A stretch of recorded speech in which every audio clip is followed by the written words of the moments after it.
Right. I'll read from my script and then everybody knows what I know what I'm doing.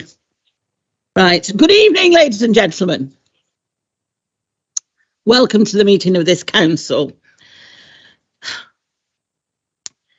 But before we start our usual proceedings, I'm sure you've all been extremely saddened to learn of the death of our friend, Councillor Bill Evans, and former Councillor Alan Best.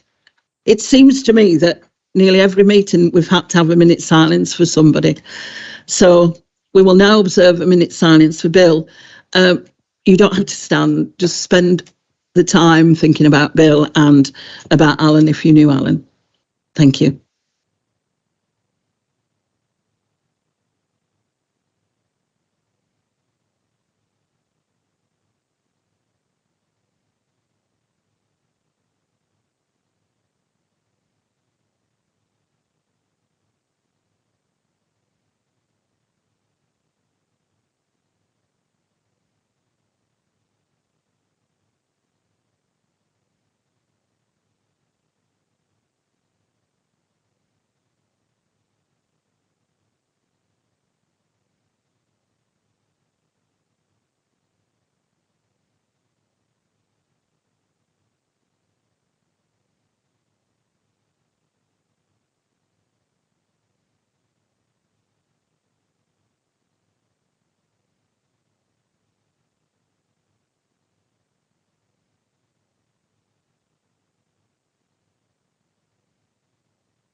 Thank you, everybody. Can I just say that I'd known Bill a long time because we were both governors at Earnshaw Bridge School and at Broadfield. He was chair at Earnshaw Bridge when I was chair at Broadfield. So our history goes back a long way, long before I was a councillor. And then, of course, the first time I became a councillor, I shared Earnshaw Bridge Award with Bill. So my, if I said relationship, that would be. But my acquaintanceship and my friendship goes back that, and it was a very sad time when he died so suddenly recently. Councillor Foster, did you want to say something? Yeah, thanks, Mayor. Unfortunately, it's becoming all too common occurrence this at the moment. As you all know, Bill was a close personal friend of mine, an exceptionally loyal, hard-working councillor, very, very private. You know, none of us knew that much about his private and family life. And what I can say to you is it was without doubt his proudest moment when I rang him up just 3 years ago and confirmed that he'd be coming onto the cabinet, and he was overjoyed. He was absolutely overjoyed because he had a real passion for his community, Bill, and the council. And I can't think of him having a cross word with anybody in this chamber at any time. And I remember the last council meeting, and he's probably spoken more in that last council meeting as well than he had in a long time, because he was passionate about the town deal. And it's one of the reasons he didn't want to be the mayor, is that the next mayor, he wanted to deliver the town deal. And I think the most fitting tribute to him, Mayor, is that we make sure we deliver the town deal for Bill's legacy, because he was a wonderful man. He was in that cabinet office without fail every single day. He was on top of everything that we asked him to look at. As I say, he was an exceptionally loyal man. He'd only been retired from BAE Systems as well for just about 12 months. He was far too young, and we miss him. We really do. Thank you.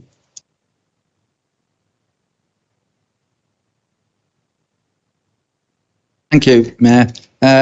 I actually knew Bill Evans from 1995 onwards because we were both elected at the same election. I then served in the cabinet with him twice, 2 cabinets. And I've got a photograph actually of the 2 of us together in an old copy of Forward, so a very old copy of Forward, when we opened the Citizens Advice Bureau in Leyland. And as Councillor Foster has said, he was always in the cabinet room working away there. Whenever I was in the building in search of a coffee, I could always find Bill and stood and had a chat with him. One of the last conversations we had was after the Evening Post had done an article about me being the mayor-elect, and he thanked me for actually mentioning that he was the one person who'd been on the council longer than me who hadn't been mayor. That was the last conversation I had with him, and very shocked when we learnt of his sudden death, and he will be missed. Thank you, Councillor.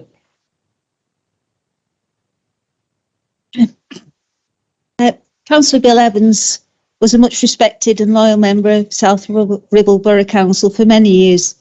Bill was a well-known resident of Leyland, championing, supporting and dedicating much of his life to the council and many other local issues.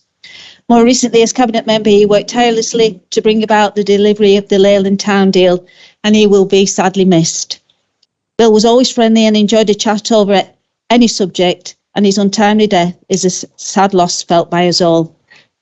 Unfortunately, I didn't know former Councillor Alan Best, but the Conservative group send all our sincere condolences to their families, friends and colleagues at this sad time for everyone.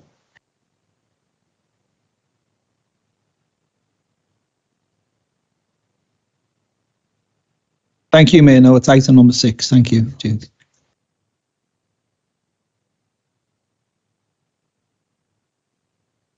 You would be coming back to Councillor Alan Best.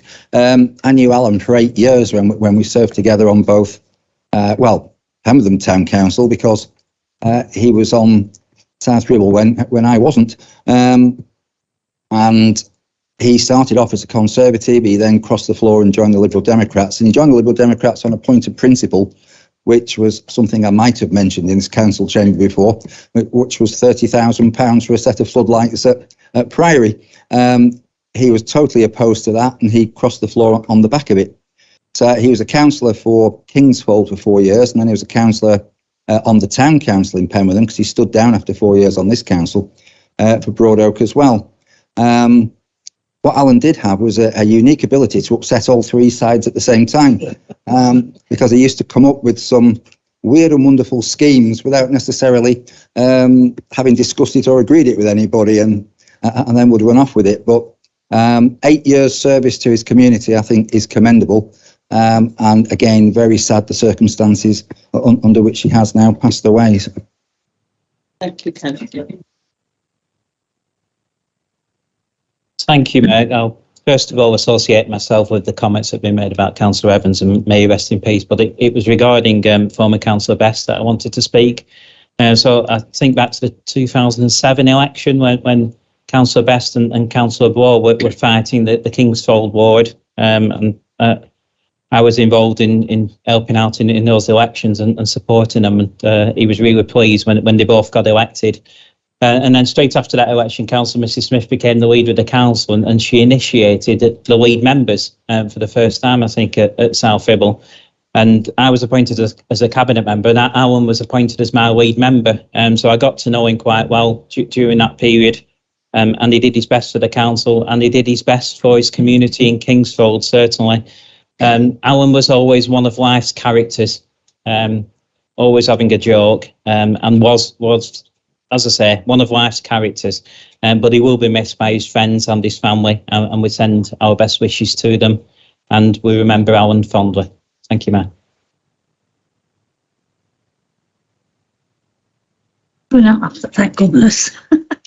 Steve, can I say that Bill Evans, when I first got to know him, came to Kingsfold to help with our new play area which we had, and he brought children from Preston to come and help plant hundreds of daffodils. I've never seen so many daffodils being planted by young people, but he brought them from Prince's Trust at Preston, and our children in the area were so pleased with him, they didn't know what to do. So they just kept picking the bulbs out and handing them to the others to plant them. But he did a lot to help us in Kingsfold right at the beginning. I can't complain. He was a good friend, Bill. And I have a photograph of him and myself together, and I put that away.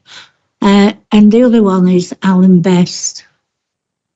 It's been a very sad time for us with Alan, because I was going to hospital to see him at the very beginning of his illness and making sure that he was being fed correctly, and that because he'd had a stroke as well, that the staff was making sure that his body was moved about so that he could rest properly. But since then, he's been in Tom Finney care home, and I didn't know what had happened to him. I'd lost touch with the family. But recently, I have a lad who's in Preston Hospital now, waiting for an operation, and who does he see on the bed opposite but Alan? And he was so pleased to see him. He was talking to him, and yet Alan couldn't speak back. And shortly after, they moved him back into Tom Finney, and he picked pneumonia up, and this is what's happened. He died last Saturday on me, and I feel that I've lost a very, very good friend. And I'd like to say thank you for all who, said good things about him. I'll pass it back to you, Jane.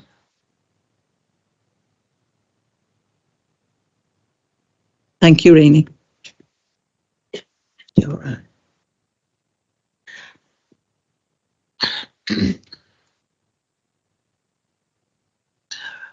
Right, I'll now start with the domestic arrangements for the meeting. I'll have to put my glasses on. Right. Due to the regulations surrounding voting, only those members physically present are able to vote. However, if members dialing in via the Teams would like to contribute to the debate, please use the raised hand function on your iPad. If you use one of the communal microphones, please use the cleaning materials provided after you've used it.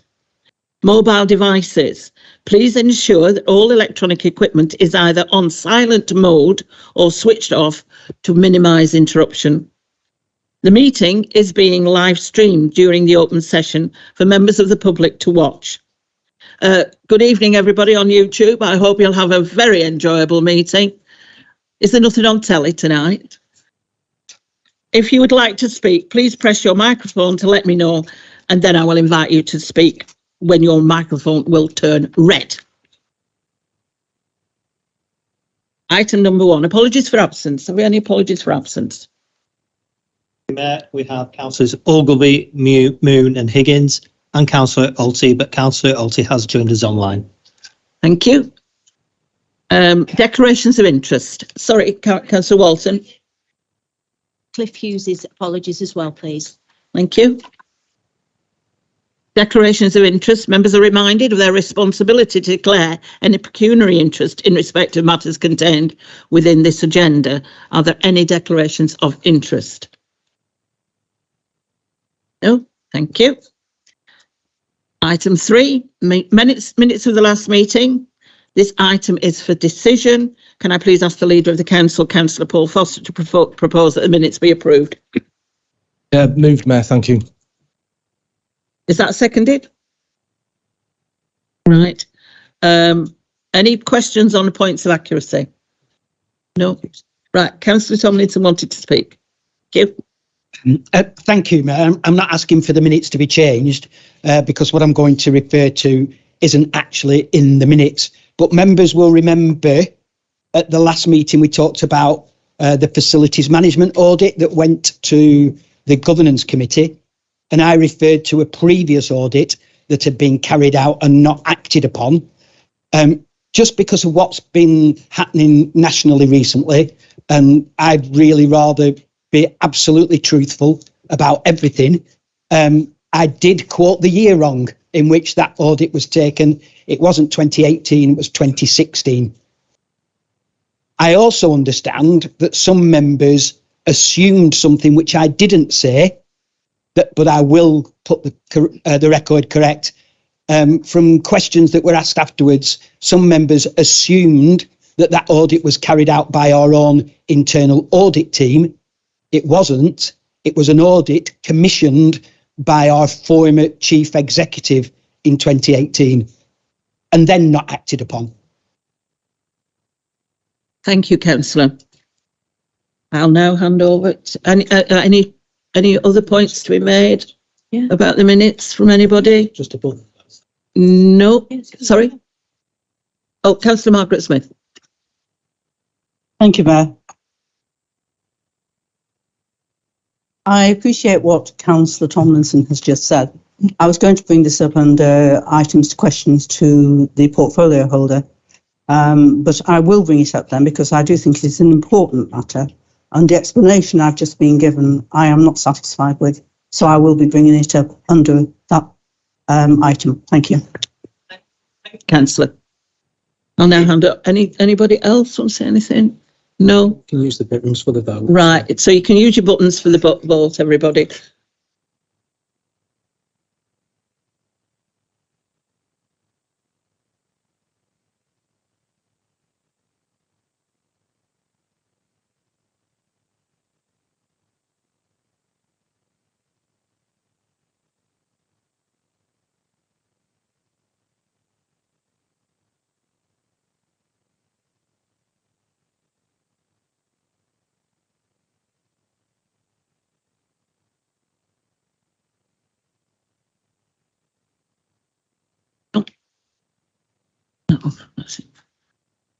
All right, item number 4, Mayor's announcements. So that'll be me. Right, good evening, everyone, yet again. Just in case you didn't realise it was good evening. Since the last council meeting, I've continued to be visible on Facebook and getting back into the outside world. I've visited various businesses, talking table events, thank you events, and hosted my spring banquet on the 1st of April. Probably quite appropriate it being April Fool's Day. It was a lovely evening and it was nice to see everybody face to face. And at this point, I particularly want to say thank you to Councillor Bretherton, who attended that banquet and was the only Conservative council there, apart from Councillor Yates, who was there in his capacity as the chair of the County Council. So thank you, Councillor Bretherton, for that. Much appreciated. Now, I'm sure of you that supported me, so the room looked amazing, nothing like it does now. I had an array of chain gang people there from across Lancashire, all had a lovely time. And as in my family and friends, can I just say my family were the last to leave and were somewhat inebriated. You should have all received a personal invitation by now for my at-home event on Thursday the 5th. It'll be a murder mystery evening. Traditionally, these are usually ladies' evenings, but we're including men because I'm all for equal opportunities. And it'll be performed by the St Ambrose Players. And if you haven't already, please let Tracy know if you're coming, so she can make sure that we can cater for everybody. And can I just remind everybody that we have got a by-election going on, and because we're in Purdah, we cannot discuss it tonight. So please be aware of that. So I will, if anybody mentions it, I'll stop it in its tracks. And before I get to the agenda, please can I just remind everybody to show each other respect and allow the business of the council to be conducted in an appropriate manner. Thank you very much.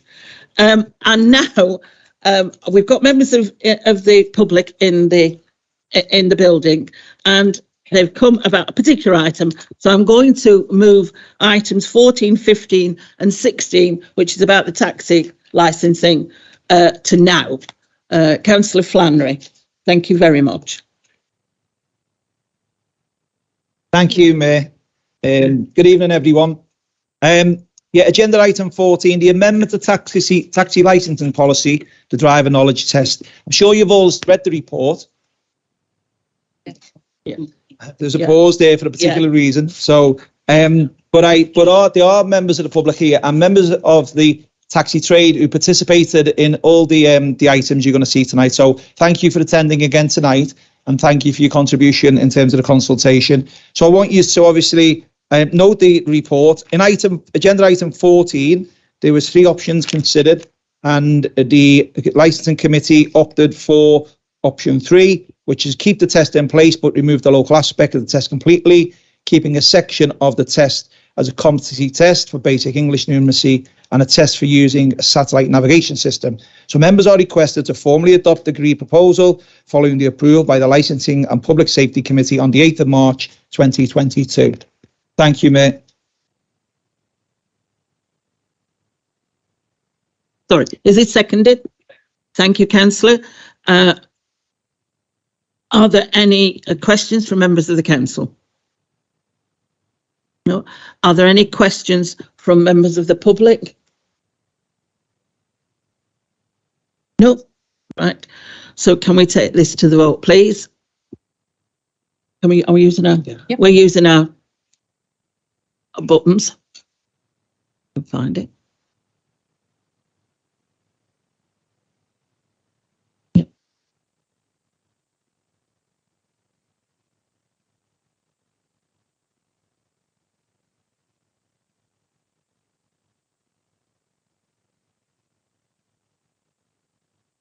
We abstained. It's fine, it's passed.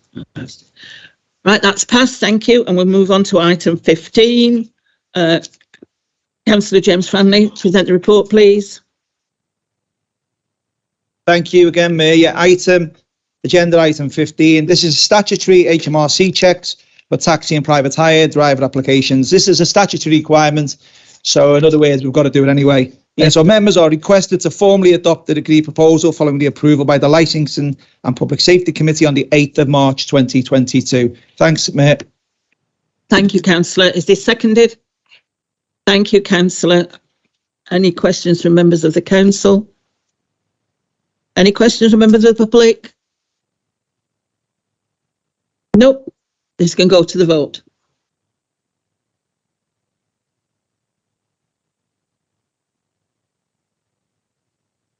Being too quick. There we go. Being too quick. First. Everybody wants to be first. Right. You should be able to do green, red, yellow, green, red, yellow. That's passed. Thank you. We'll move on to item 16, vehicle age policy. Councillor James Franley, please for your report. Thanks again, Mayor. Okay, agenda item 16, which is in two parts, vehicle age policy and the licensing of Hackney carriage vehicles. As you can see from the report, a very robust process has been undertaken. Once again, thank you to the trade and the drivers who participated. There was a number of options there, but ultimately we come down to the decision by the committee on the 6th of the 4th, and members are now requested to formally adopt and agree the proposal following the approval of the Licensing and Public Safety Committee on the 6th of April 2022 for the proposed vehicle age policy and the licensing of Hackney carriage vehicles. Thank you again, Matt. Any questions from members of the council? Yes, Councillor Smith. It's just a query, really. Councillor Flannery at that point was not actually the chairman of the committee when we discussed this. And I do believe that Councillor Wharton Hardman wasn't at the committee either. And I'm just wondering whether it is quite correct that they should be formally proposed and seconded by two people who actually weren't at the committee.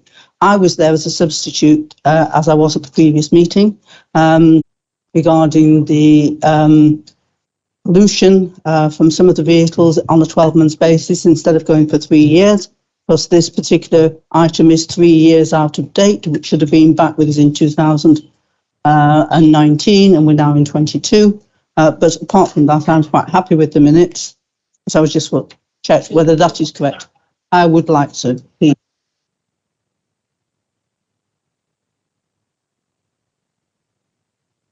Thank you. Yeah, the reports can be proposed and seconded by pretty much anyone. Convention is it's usually the chair of the relevant committee, but it's not required.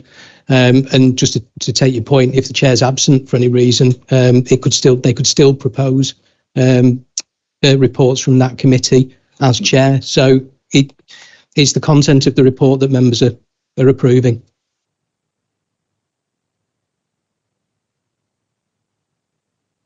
Seems strange that if you're not there, you don't know the content of the whole meeting. That was the point I was making. Councillor. Thank you, Councillor. Yes.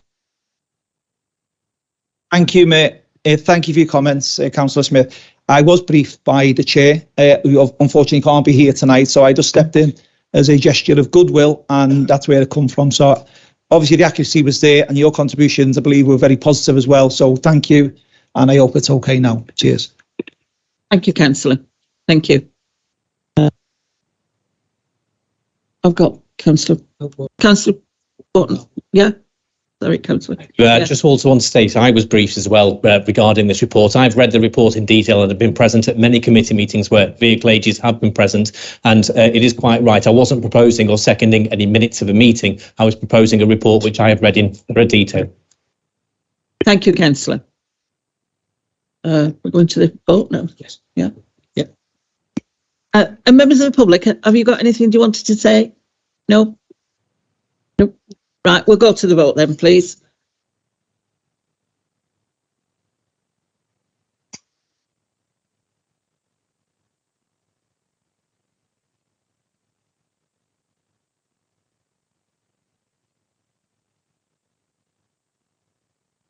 Beginning now.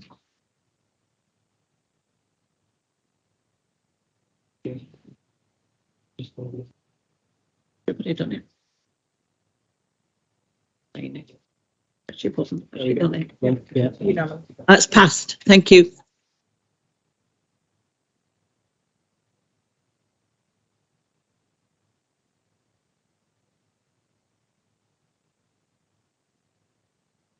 Item 5. To the people who came for the licence. Yeah. Members of the public, if you come just for the licensing, you can leave the meeting now if you want to, or you can stay and be entertained for the next 3.5 hours. You know, it's entirely up to you. We do have free water, you know, but no gin, sorry. Thank you for coming. Bye-bye. Right, item number 5, everybody, Cabinet. This item is for noting. Have we got something to say over there? You sure? Right. Now, don't let it happen again. I'm fed up with you lot talking.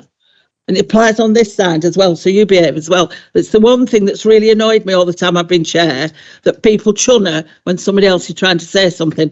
So all of you behave yourselves tonight. Right. Right. Or else I'll move you and make you sit at the back. Right. Sorry. I've been dying to say that for every meeting. Yes. Right. This is for noting, everybody, and this is the Cabinet. Can I ask the Leader of the Council, Councillor Paul Foster, to present his report, please? Can't wait to be back in the group next month, Mayor. I can't wait. Then we'll be chuntering. I think it'd been to give us some duff info as well, because we've got about 6 or 8 members of the staffing for the waste as well. So never mind. No, it's fine. We'll move. We'll crack on, Mayor, if we may. So the Cabinet considered on Wednesday, the 23rd of March, a number of items, and it's presented to Council. There was the Corporate Strategy Monitoring Report, Biodiversity Strategy and Environment Act, the Decarbonisation Works, which are going to be discussed later by Councillor Titherington, the final report and recommendations of the Scrutiny Review of Health Inequalities, which we adopted, the Holiday and Food Programme update, which, by the way, Mayor, has been an overwhelming success over Easter, the Revenue Budget Monitoring Quarter 3 report, the Capital Budget Monitoring report, the completion of the Penwortham to Howick Green Link cycle and pedestrian routes, the naming of the West Paddock Extra Care Facility next door there as Jubilee Gardens, and the approval of the Moss Side and Birch Avenue Playground refurbishment projects. Then finally, Mayor, there was the Stage 4 approval for the extra care expenditure, and finally the acquisitions and leases towards the Leyland Town deal. I will not go through any further detail, but happily accept any questions as one of my colleagues. Thank you, Mayor. Are there any questions from members of the Council?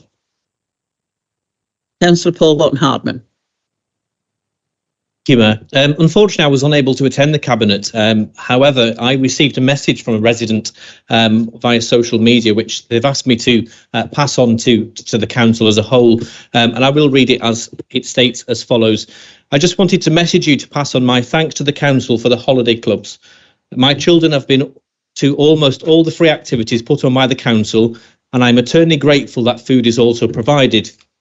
I would struggle by the end of the week during school holidays if I had to buy their lunches. Sometimes we can't afford to get bread, and as a family we've really got to budget over the holidays, which limits what days out I can take my children on.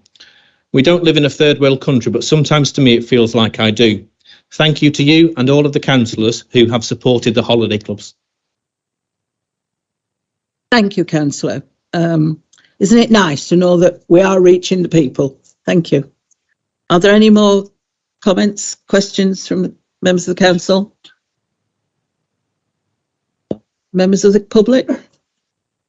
No, thank you. It's just for noting. Thank you very much. 6. I've got my dangly thing on. I know what I'm doing now. Yeah. Well, if it's red, I can talk. Oh. Appointment of a new member of the Cabinet. This is for noting. Please can I ask the Leader of the Council, Councillor Paul Foster, to present his report. Thanks, Mary. It's not report as such, Mary. It's the verbal announcement confirmation to Council. You hopefully all received the email with the tragic passing of Councillor Bill Evans.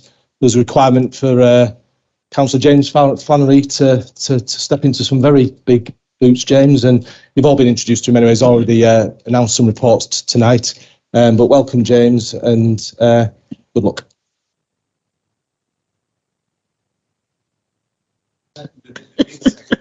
It says on my piece of paper, is this seconded? Thank you, Councillor. Right, are there any opinions or comments from members of the council? Yeah. Good. Councillor Tomlinson, did you want to say something? Are you sure? Right, you're allowed. Thank you for that. Councillor Flannery, did you want to say something? Thank you. Thanks for that, Matt. Yes, and again, Kayla. Yeah. I'd just like to just mark this announcement, really, in terms of remembering, our colleague Bill. I'd like to thank the council, cabinet, colleagues for your endorsement. I intend to carry out these responsibilities with vigour, commitment and fairness in equal measure. I have some experience in these areas of planning, regen and business, and come from a school of engaging with people with respect and dignity always, no matter what their perspective may be. As an apprentice growing up in a council estate back in Liverpool with a family of 5 brothers and a father who was a stevedore, that's a docker if those who don't know, and a mum a cleaner, I learned the hard way how decisions in chambers such as this can impact on people's lives, not always in a positive way. I also learned the importance of opportunity, something I will champion in my new role. Already working with colleagues in the Cabinet, senior and not so senior officers, members across our council, Preston and Chorley, sharing ideas, views and making decisions for the betterment of all is not lost on me. The role of Cabinet comes with great responsibility, and as such I will endeavour to do it to the best of my ability and always with a balance of fairness and empathy. But more importantly, with my old friend and colleague, Bill Evans, never far from my thoughts. God bless Bill Evans. We will never forget him.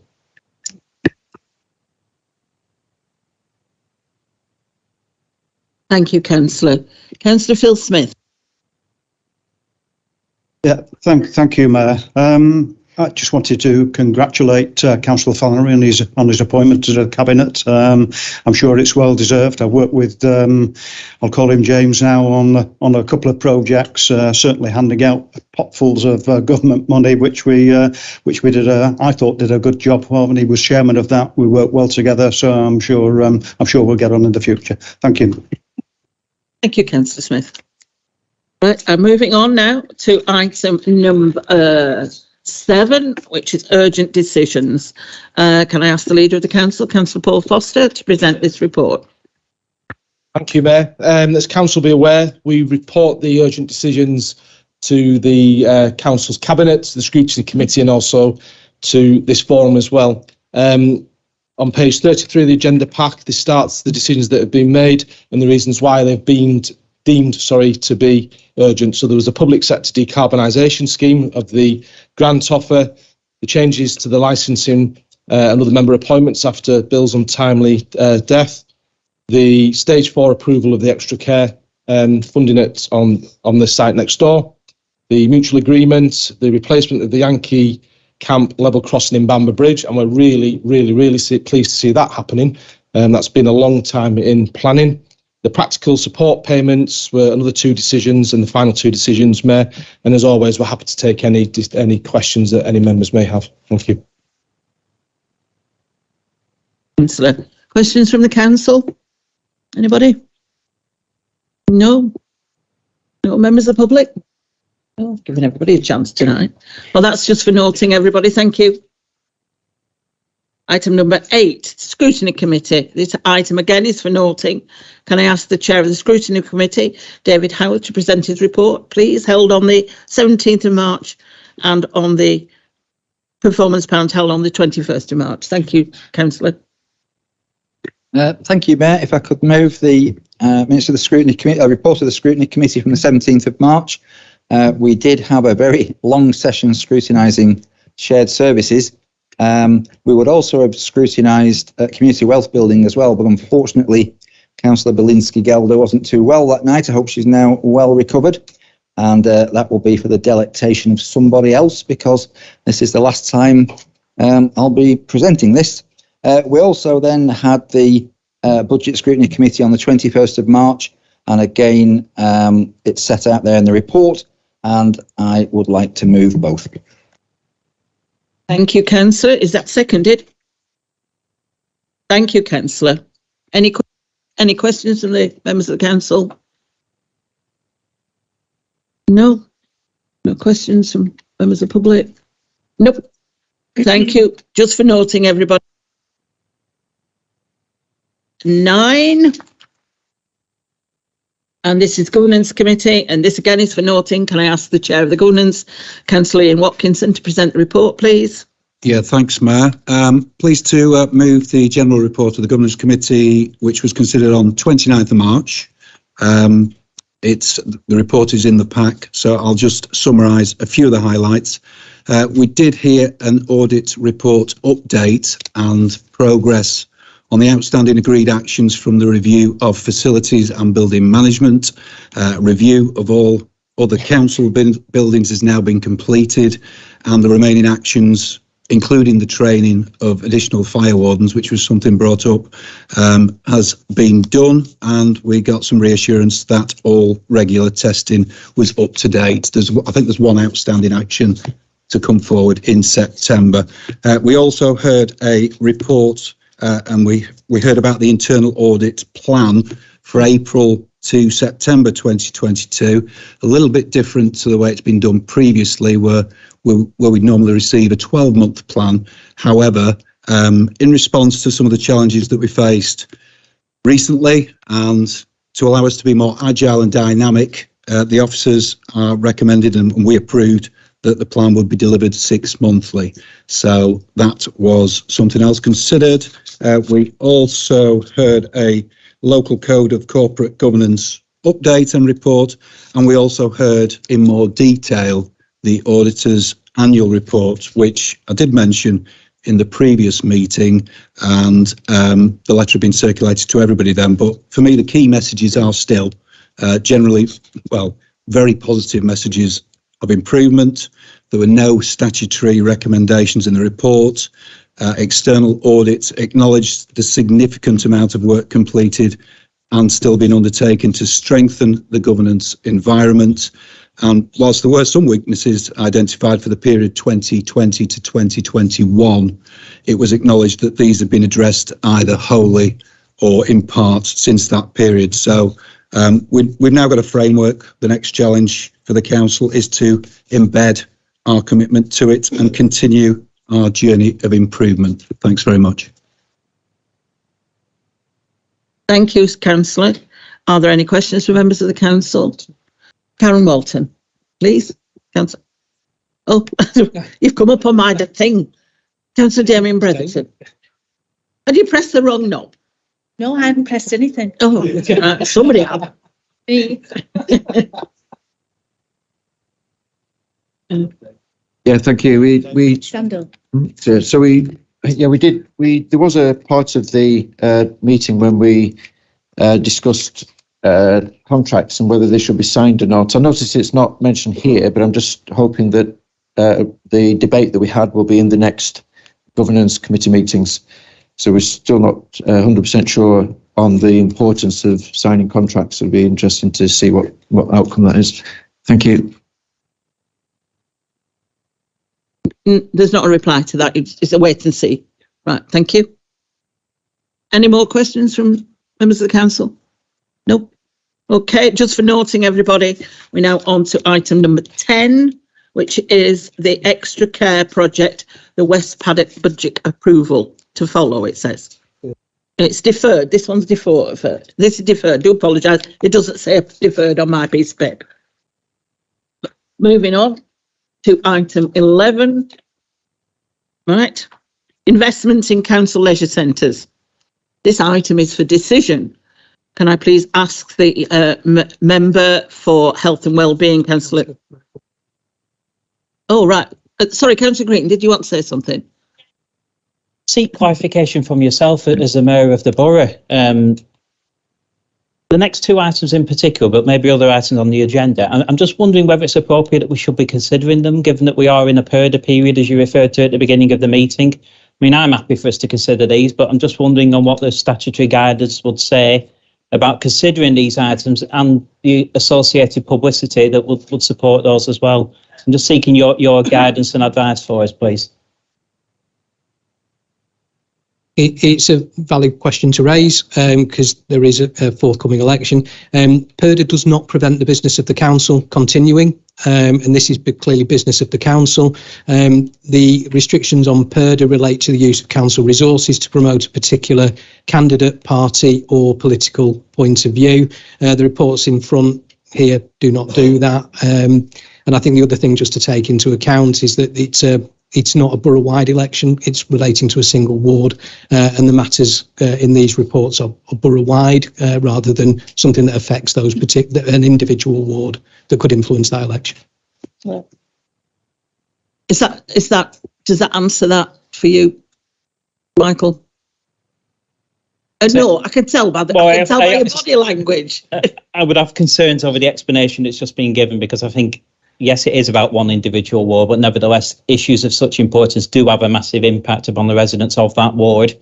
And I wouldn't say that these are normal business of the council. Yes, normal business has to continue, that's right and proper, but investment decisions aren't necessarily normal business. As I say, I'm personally relaxed. I was just seeking clarification, and I thank Mr. Moister for giving that this evening.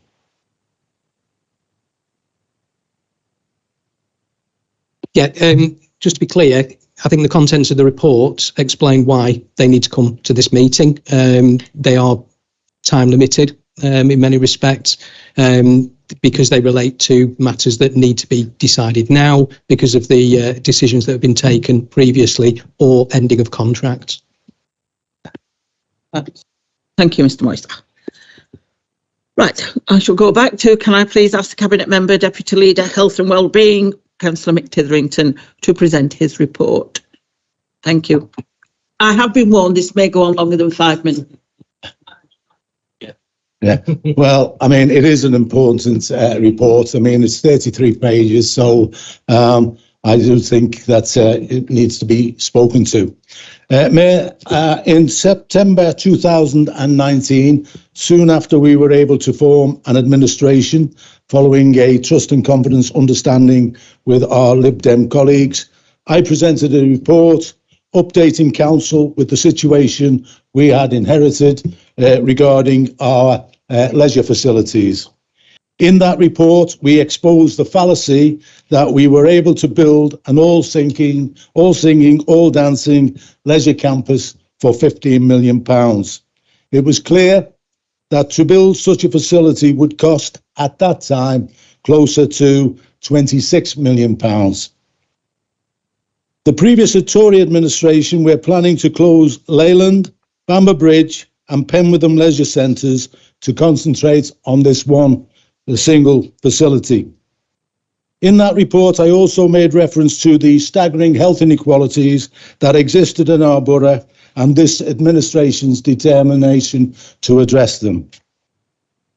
In July 2020, we presented our leisure and sports facilities strategy entitled More People, More Active.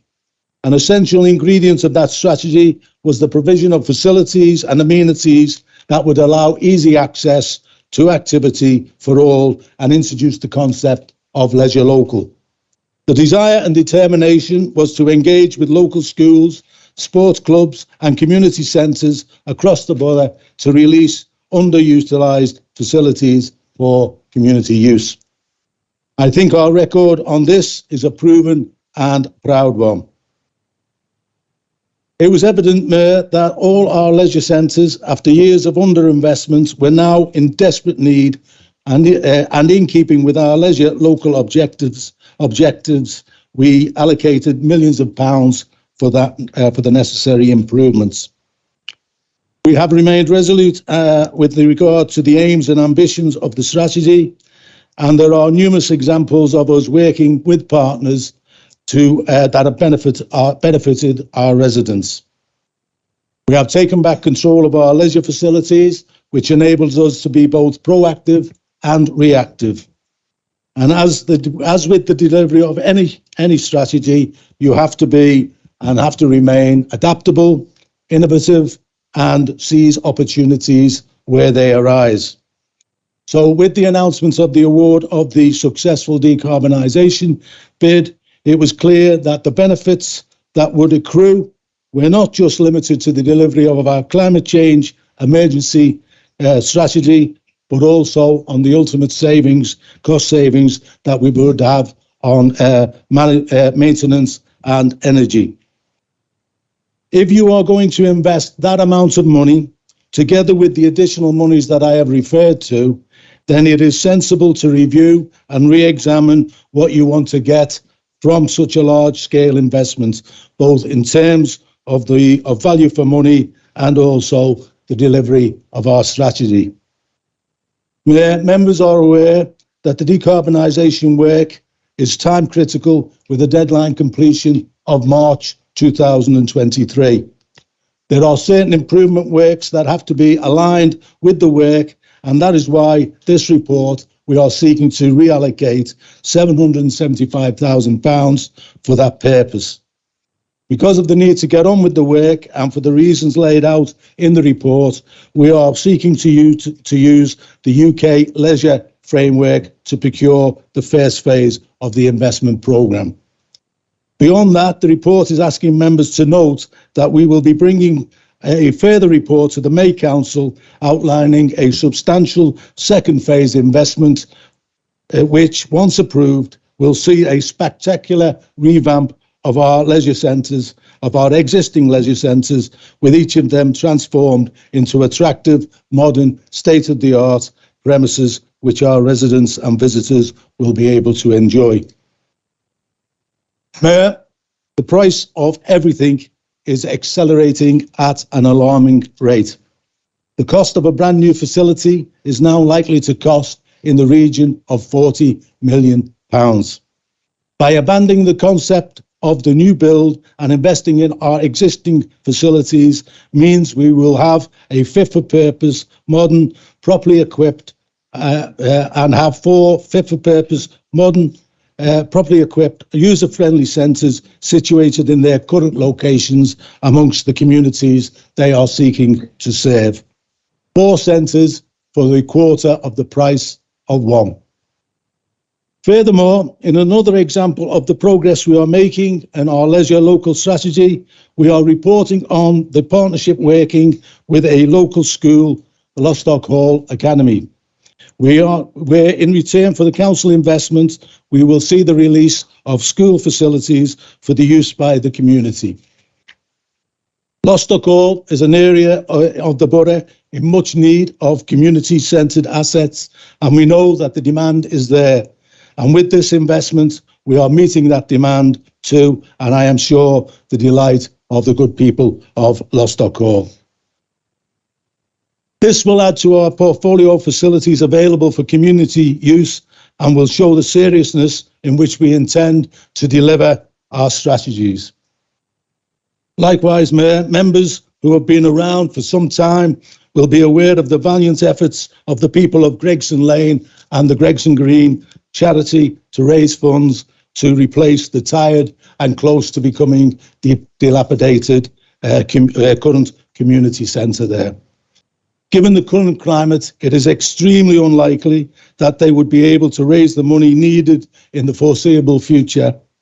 Given this is another vital community asset on land bequeathed to the council with a confidence that it be used for the benefit of the community, we are doing the right thing and making good the required funding. This is another step for us fulfilling our vision of building community strength, and I'm sure members and residents alike will welcome this move with the utmost pleasure.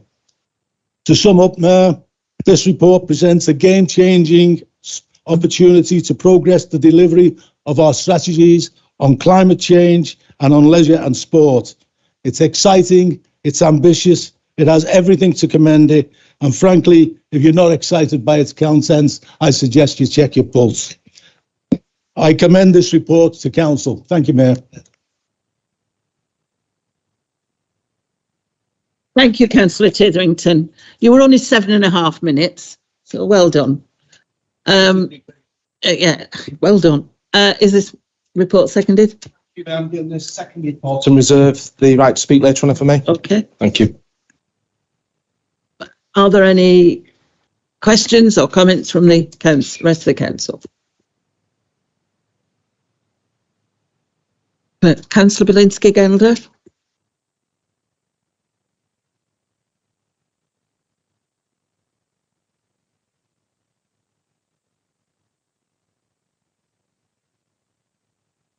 Thank you, Mayor. Thanks, Mayor. I'm really pleased to be speaking as a councillor for Leyland Central this evening, and the residents of Leyland Central, speaking on their behalf, especially because I'm speaking in favour of keeping Leyland Leisure Centre open. I have loads of memories of coming to Leyland swimming baths when I was younger, and I never thought that I'd be teaching my kids to swim there and spending valuable family time with both of my daughters when they were only a few months old, until now, when they're going off to the leisure centre alone for a swim with their friends. This is not something they could have done had a new single leisure facility been built elsewhere, and I know that other families feel the same. The decarbonisation programme will have many lasting effects, but I would say this is one of my favourites. Leisure time is not only essential for good quality of life, but to prolong a healthy life. Leisure should be accessible, affordable, and importantly, it's proven to increase health outcomes, both physical and mental. Providing good quality and affordable leisure facilities has been proven to reduce inequalities across the board, saving the wider system money elsewhere. I would argue subsidised leisure is an essential service provision in the current climate, especially if we're looking for a healthy population and a healthy ageing population in the future. Now, in my capacity as Member for Communities, the report also has a project which I'm really passionate about on Gregson Lane. I'm extremely proud to have been involved in supporting the funding of Gregson Lane Community Centre mentioned in the report, point 60. Having spoken to Jackie, one of the most dedicated and avid fundraisers for Gregson Lane, Councillor Foster and I heard how the local community became fatigued after raising an impressive over 200,000 and receiving little support from local councillors.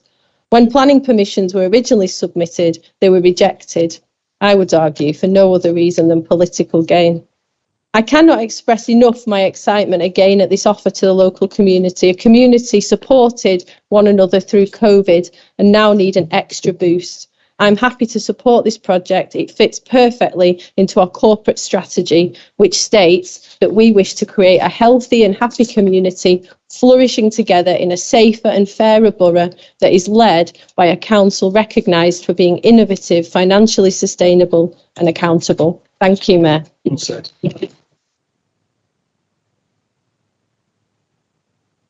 Councillor Jackie Mort. Sorry. Thank you, Mayor.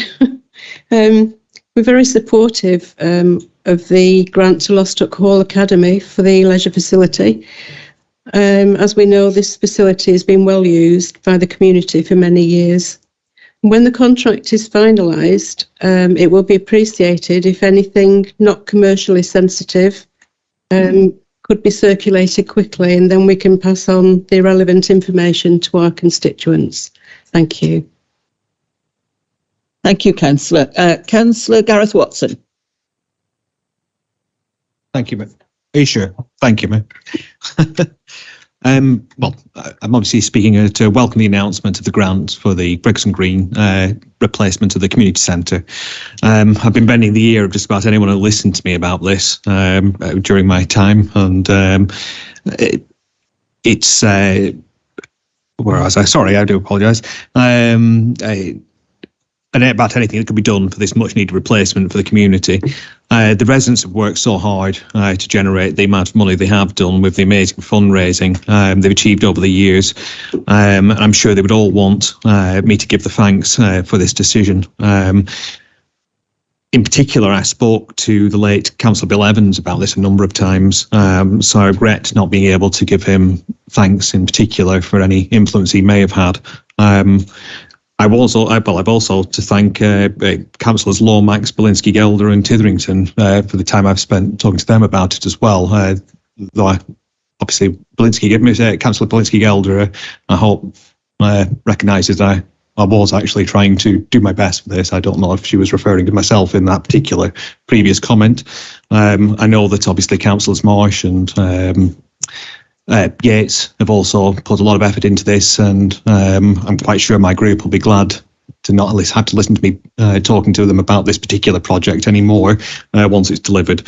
Basically, I look forward to attending events here in the future, and again, thank for the money that's coming.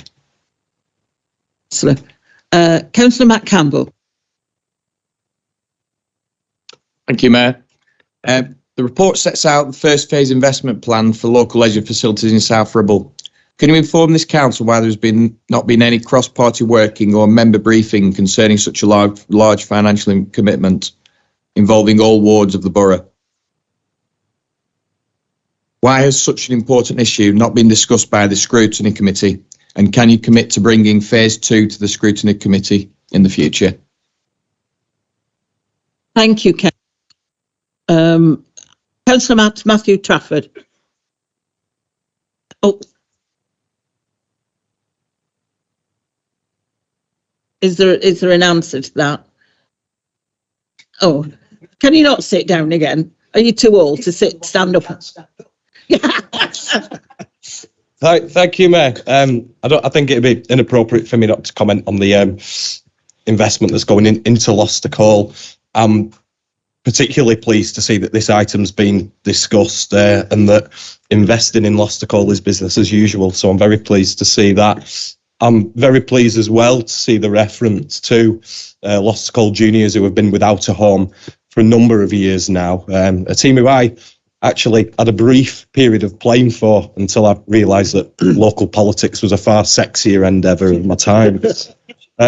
I'd like to thank the cabinet member for this. I'd like to thank the executive of the council for this, and I'm really pleased to see it in general. Thank you, Mayor. Thank you, Councillor. Now, have we got a reply to Councillor Campbell's question or enquiry? Or you will reply in a minute. Right. Thank you, Councillor. In that case, Councillor Barry Yates. Thank you, Mr. Mayor. I'd like to congratulate Councillor Titherington for fetching this forward. It's something that we've been looking forward to coming for quite a while. There's just one or two comments that I will make, Councillor Titherington. But firstly, on Gregson Green. Gregson Green, for the last 20 years that I know of, have been working hard to try and get the money together for a new community centre. All the local councillors in that area have worked closely with them and the county councillor as well. It's a tremendous thing that this committee have done. They've raised over 200,000 by putting events on year on. Tremendous work. So really, I'd just like to say to Councillor Marsh and Councillor Watson, thank you very much for continuing the push, and to Councillor Titherington for finally listening and moving it forward. That's good. Councillor Titherington, you stated that the Conservative group was against, was going to close community centres. This is a election address. And this one that's coming on. No, this is about what we just stated by Councillor Tiverington. All right, fine. Yeah, Okay. Jane, you know me better than that. Oh, don't give away secrets, Councillor Yates. I've got an election address here, and it says that the Conservative councillors are working hard to keep the community centres, not to get rid of them. That is a fact. Now, if there is a press from the Labour Post, maybe they want to have a look at this and they can correct it in the Post tomorrow. That, well, possibly they won't come to that. All I can say is really, it's a great move forward that we're doing. But let's have the facts right, and let's not just start trying to batter the opposition when you know that you've got your facts wrong there. So Right. I'd like you to Thank you, Councillor correct that Yates. one. Don't let's start World War III. Let's, No, you know, just let's, like that bit to be Right. corrected. Thank you. Mr. Mayor. Right, I'm sure it will be. Thank you. Councillor Chris Lomax. Thank you, and I still can stand up even at this fine age. I'd just like to say thank you for the Gregson Green Community Centre. I actually live in Cout Green, Gregson Lane, and we have worked for many years. Yes, I have had quite a few discussions with Gareth, and I've taken these to the Cabinet and begged, to be honest, because it's what's needed, and it needed a strong cabinet, a Labour cabinet, to take it forward. When we originally came to share power with our confidence people, we had community centres falling down. I can remember one on Carr Street, which I believe some members opposite wanted it to fall down so that they could put infill housing. We build communities, and we do that through community centres, and I thank you. Thank you. I was just going to stop you because you were going off piste there. Councillor Paul Wharton Hardman. Yes.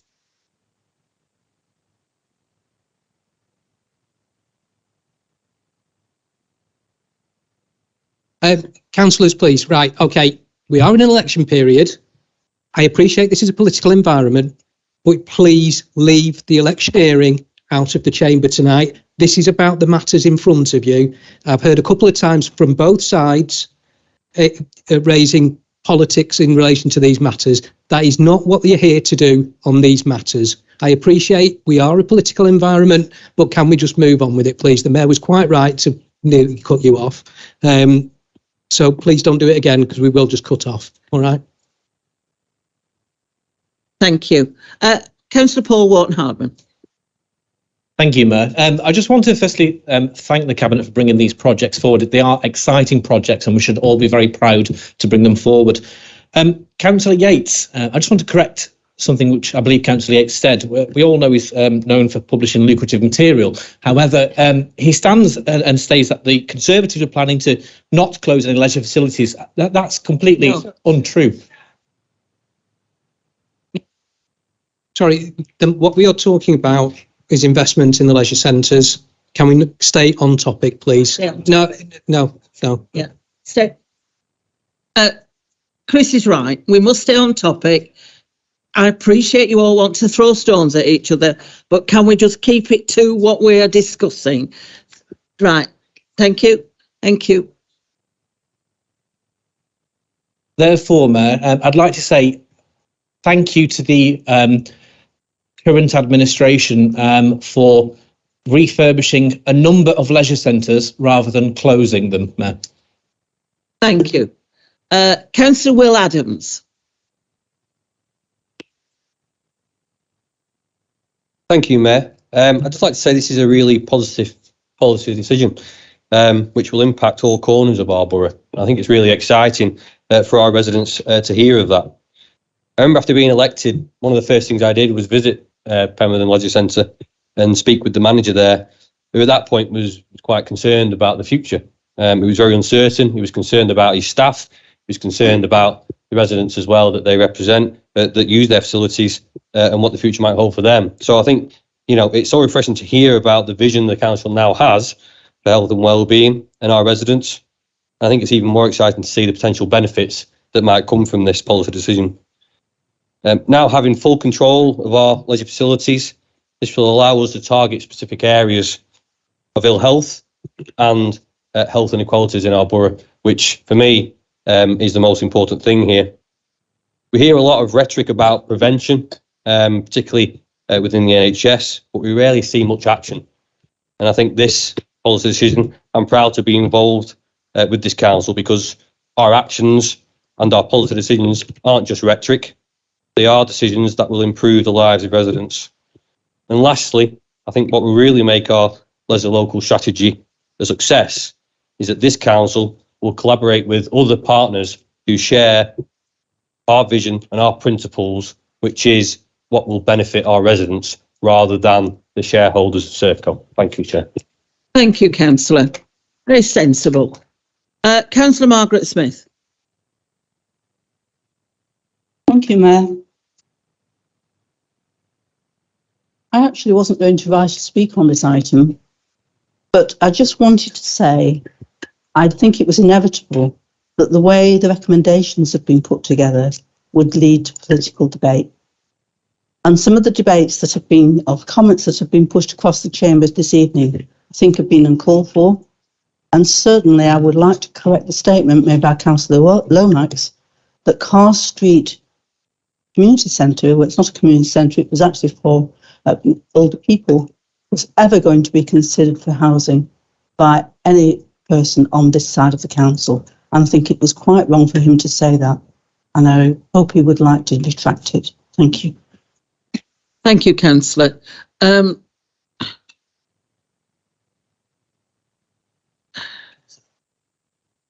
Councillor Howarth, please. Thank you, Mayor. I would also like to welcome this report, and it's interesting to see that Councillor Yates is waving a publication around there. I've got one on my tablet here. It's Lancashire Evening Post, and it's a report from 2017. And I don't want to get political, but there's some excellent quotes in this report. There's one from a Pemberton councillor called David Howarth, and it actually says, "These leisure centres are not only popular, but they fulfil an important social need. At Pemberton, Heartbeat runs regular sessions for people who have cardiac problems. Then there's all the schools who use their leisure centres and preschoolers who learn to swim. It seems to me that the people who would miss out the most are low-income families who rely on public transport and can't afford to join commercial gyms." And I think it's commendable that we can spread our leisure services across the borough, because we have one of the most appalling public transport systems, I think, anywhere in Europe. And if we want people to exercise and become healthy and take part in leisure, they need to be able to access leisure centres, and they need to be able to access leisure centres close to home. So that's a quote from 5 years ago. I feel exactly the same now as I do then, and I think this report is excellent, and the fact that we can maintain all our leisure centres in our local areas is excellent, and I commend the Cabinet for bringing this forward. Thank you, Councillor Howarth. Right. Councillor Paul Foster.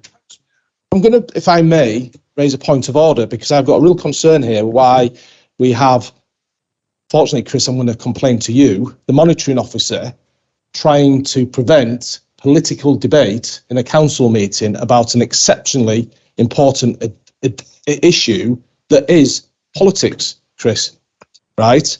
And it is politics, and a number of statements have been made by members opposite that are factually incorrect. We will and we must respond to. Can you please clarify why you are preventing or trying to prevent political debate on an exceptionally important issue to the 110,000 residents of our borough?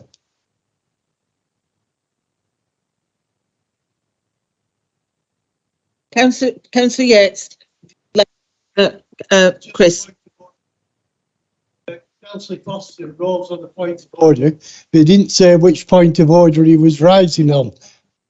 And he needs to do that. Sit down, Councillor Yates. For goodness, I'm sorry, Barry. You know, I'm sorry. Come on, stop being pedantic. Right. You're upset because Chris has said, Chris, please reply to what Councillor Foster is raising. Just to deal with Councillor Yates, whether it's a point of order or a question of me, it makes no difference to me. I'll answer it.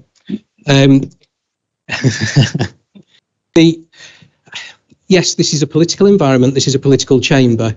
Where it moves into electioneering in a purdah period, I will stop it because that is not appropriate. I'm sorry. You can make political points, but this is a meeting of the council. This is a proposal that the council is to adopt. If it is put on that basis, that is fine. I have heard from the opposition broad support for these proposals. So this is something that is being moved forward as a council. Now, I'm happy for you to correct factual inaccuracies, but I don't see any real point in prolonging the debate if we're just going to go into a he said, she said argument when what we're looking at is investment in leisure centres.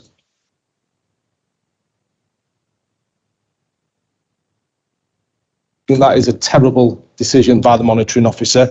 The council is not in purdah. There is one ward that has a by-election. This is quite possibly, Chris, one of the most politically hot potatoes that this council is going to have, as is the next item. You're going to probably tell me I can't speak about the next item as well, which is exceptionally important. At no point has any officer of this council, any statutory officer, informed me that this council was in purdah today and that there would be a prevention of debate. And I think it's inappropriate what has been said.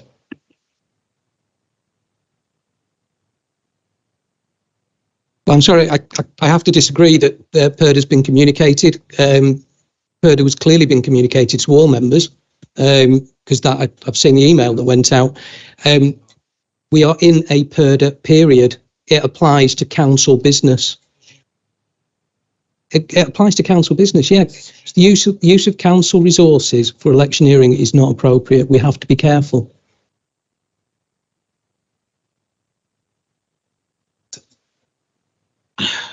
Right. I'm in somewhat of a quandary now because on a very personal level, I hate the stone throwing that goes on in our council chamber. And I do agree with Chris that this is a council decision. It isn't about what's going on in Earnshaw Bridge or whether there's going to be an election. This is about our leisure services, which affect the whole of the borough. And unless I'm completely gaga and don't understand what's going on and shouldn't be sitting in this chair, I propose that we get on with what we're doing.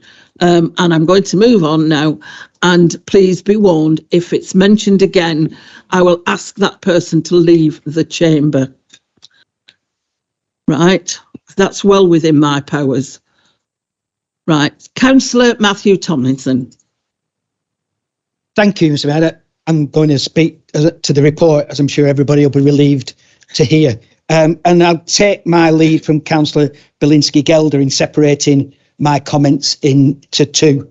As a Leyland member, as a long-standing Leyland member, I'm thrilled that this saves Leyland Leisure Centre for a generation.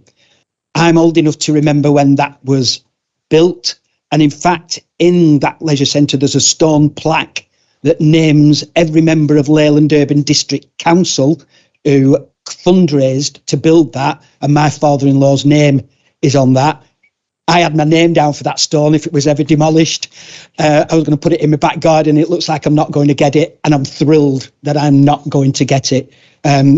Having leisure local, what we're proposing tonight is the practical implementation of the strategy and policy that Councillor Titherington has been pursuing for a while. I know when strategies and policies get published, everybody nods and the nice, colourful things with photographs in of people looking like they're having a nice time. But this is what it can lead to when you follow it to its logical conclusion. As a Cabinet Member for Finance, obviously I'm thrilled that we're getting 4 facilities for the price of the quarter of the one that everybody was talking about. That has got to be good news for everybody. And finally, as a member of the Cabinet, can I say how proud I am that there are so many community groups and initiatives that have been struggling for years We've been campaigning for 16 years. We've been money raising for this. And do you know where they got? They got nowhere. They got nowhere until there was a cabinet who was prepared to listen. Whether it's Much Hool, whether it's Vernon Carus, whether it's Gregson Green, all these, whether it's Lost Call, all these initiatives that people have been talking about and campaigning for and pushing for and doing their best for are actually being delivered by this cabinet and this council. And that's something I'm enormously proud of.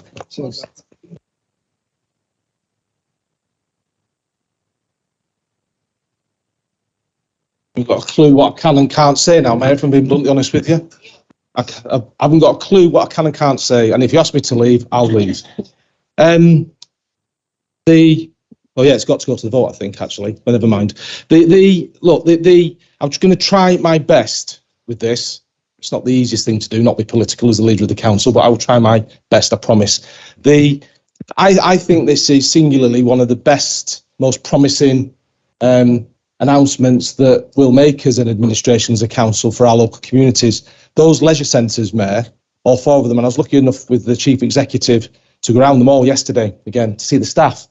Because guess what? The staff are absolutely overjoyed that all their jobs are safe and that they can continue to deliver wonderful facilities for their local communities. The facilities that we currently have are in a poor state. Let's not beat about the bush. They haven't been invested in a number of years, and they're desperately in need of investment now. And that's what council, this is what the proposals that Councillor Titherington is going to put forward to council next month will deal with. The other thing, and it's got to be said, Mr. Monitoring Officer, sir, the decision of this council, so it's a council decision, to relieve Serco of the duties is very, very important here, because this quite possibly could not have happened if this insourcing of the leisure facilities into this authority. And I'm absolutely certain that if it had been insourced, we wouldn't have got the £5 million decarbonisation grant as well. So the decision of this council to insource the leisure services was a very, very, very good decision.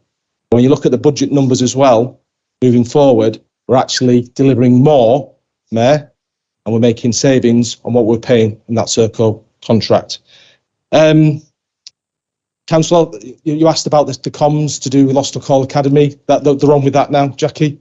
When we can release them, I don't know, but I'm sure there's an election somewhere that will prevent that in the country, but never mind. And I am being facetious, so I apologise. So you can tell I'm a bit rattled. The negotiations with the school at Lost Call Academy have been brilliant. They've been wonderful. And the Chief Executive and I have spent a lot of time with the chair of the governor, sorry, not the chair of the governors, the principal, at the academy. And they've got so much they want to do with some wonderful facilities they've got there. But like everything in the public sector, it needs investment.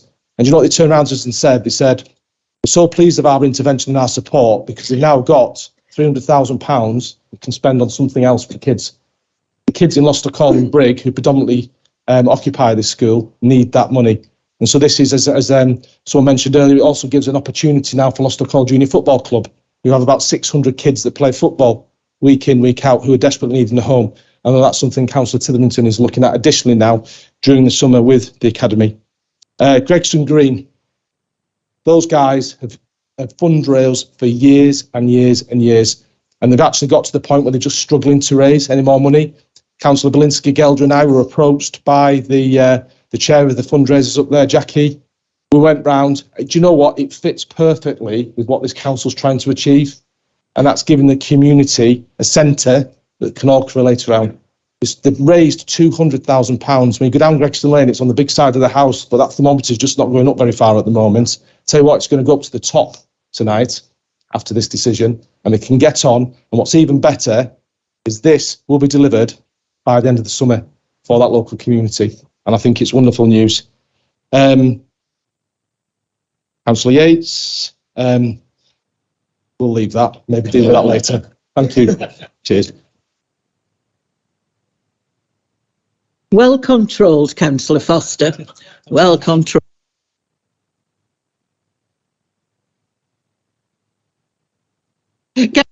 Walton.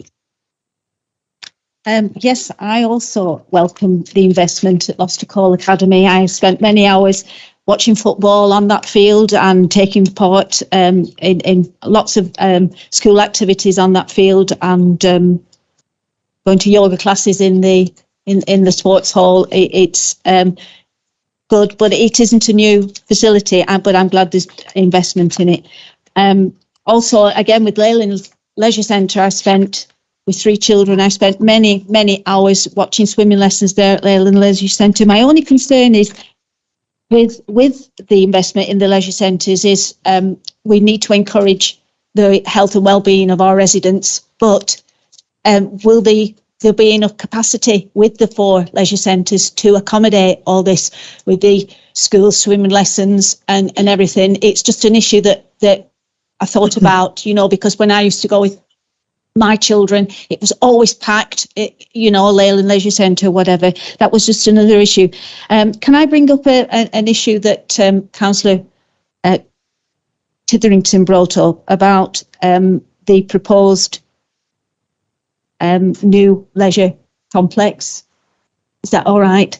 It is on page 49 of the page 49 of the report. It just says that the previous project proposed for the West Paddock site was costed in the region of 26 to 27 million.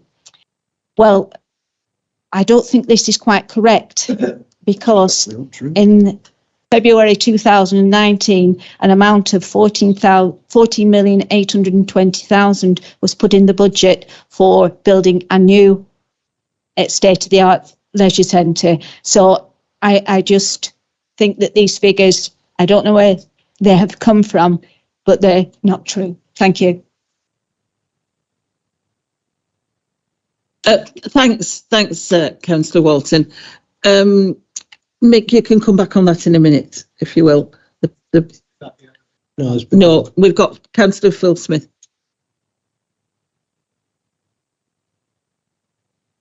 Like Councillor Foster, I shall have to be a little bit careful in what I say. But we're not here this evening, as I can read this, if I read this report correctly, to discuss the leisure centre.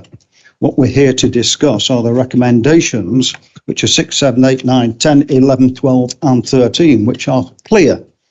They are clear for Lostock Hall and the work that's been going on there, and that's really, really good. I'm glad the Cabinet has had some discussions with them, but we've had many discussions with Lostock Hall Academy, been building really good relationships with them over the years with the work that we've been doing with them and the children. That's correct, Councillor Foster. You don't have to start miming something. So that's good, and we're fully supportive of that. I mean, I was not around for when Lostock Hall Academy was or lived in that area particularly and used their facilities, but there are many members on this side that have used their facilities for year after year after year. Lostock Hall Academy in 2005 didn't want to take that into the council's domain, didn't want to take it into the Serco arrangement, and decided to go and do their own thing, which was great, because they had an opportunity of doing that and going their own way, and I think that's what they have done. But I think they're making the council's making a wise decision now, and I think the Lostock Hall Academy, I'm sure the community will benefit from the work that's going to go on there. With regard to Gregson Lane, I think I bought more bricks on Gregson Lane than I know what to do with. Every time I went, it was a £5 for a brick. So I'm fully aware of that. We've had a lot of communication with the Gregson Lane people over there and the Gregson Green people and their committee, who are very active. Not only have we used them as a best practices and a way forward in lots of ways when we've taken other people there with other communities, and they've actually shown people how they can actually fundraise. So that's some really good work that we're doing over there with the My Neighbourhood group. We had many meetings in there to support that community over there. And again, I'm happy to support this, support what the Cabinet are doing with this funding for them. And then Councillor Titherington pointed out they've not been able to fundraise for 2 years. Well, who has? You know, I mean, it's been a really, really difficult time. And if they need bailing out, Mr. Mayor, they need bailing out, and we should help them as much as we can. With regard to some of the things that have been said about lack of investment,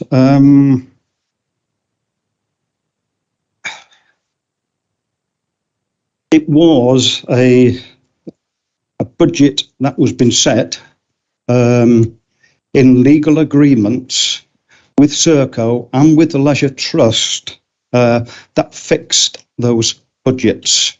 It made life very difficult for the council because of the legal agreements.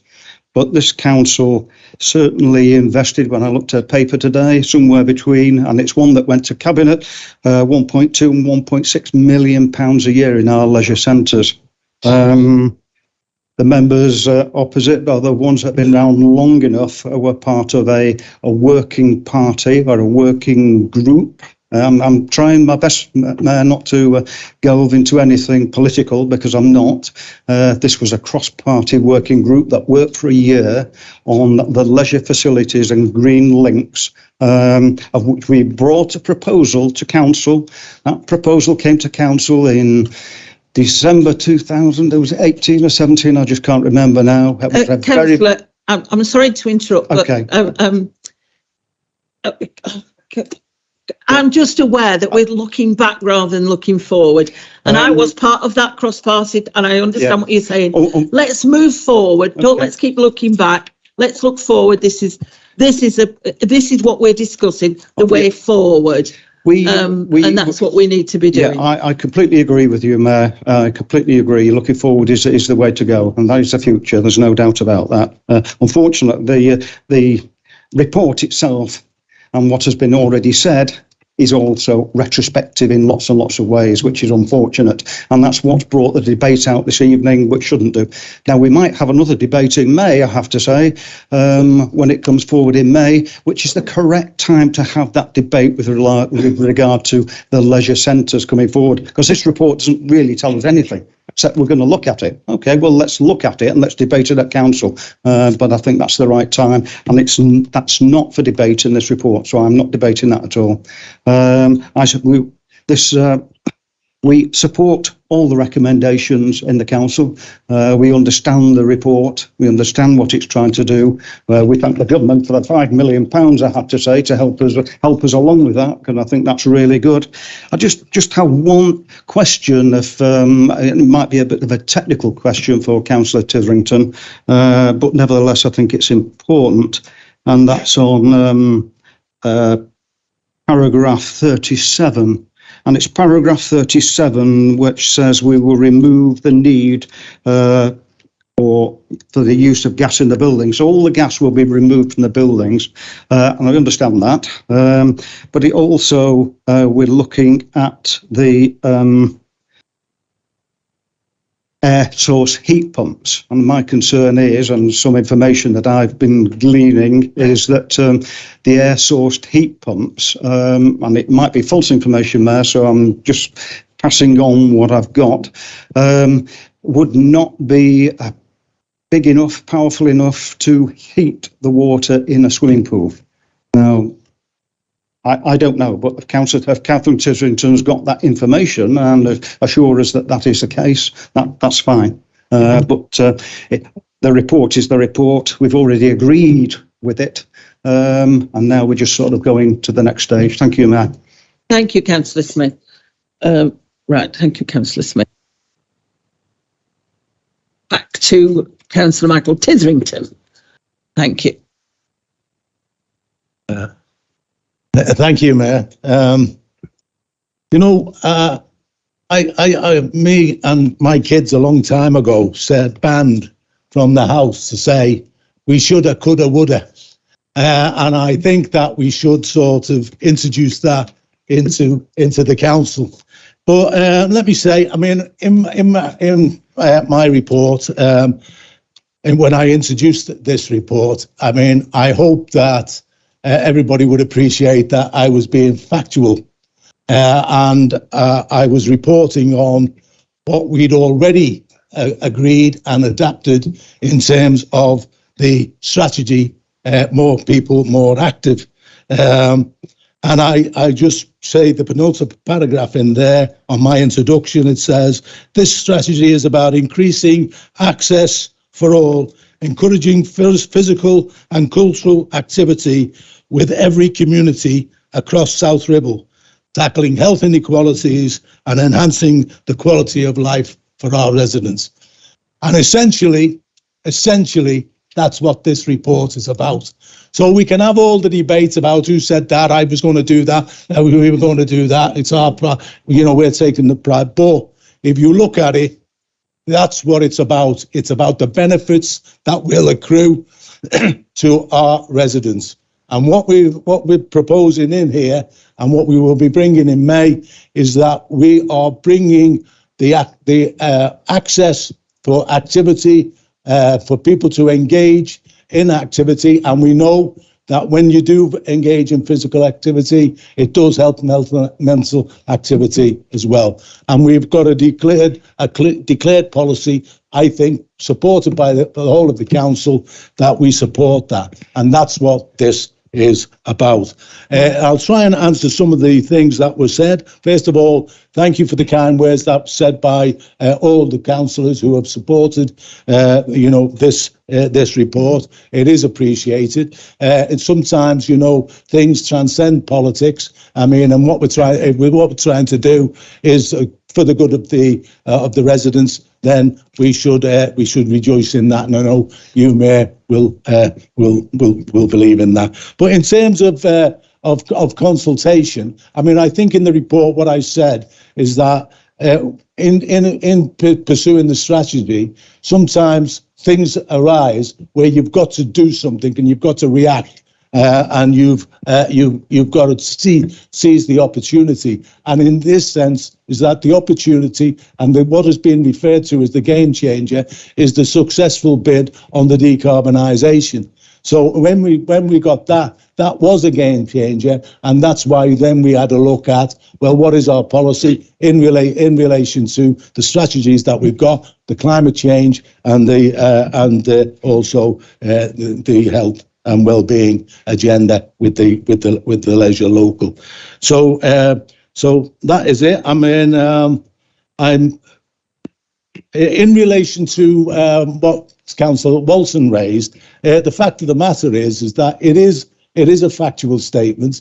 Is that we were told that all singing, all dancing facility was going to cost about 13 rising up to 15 million.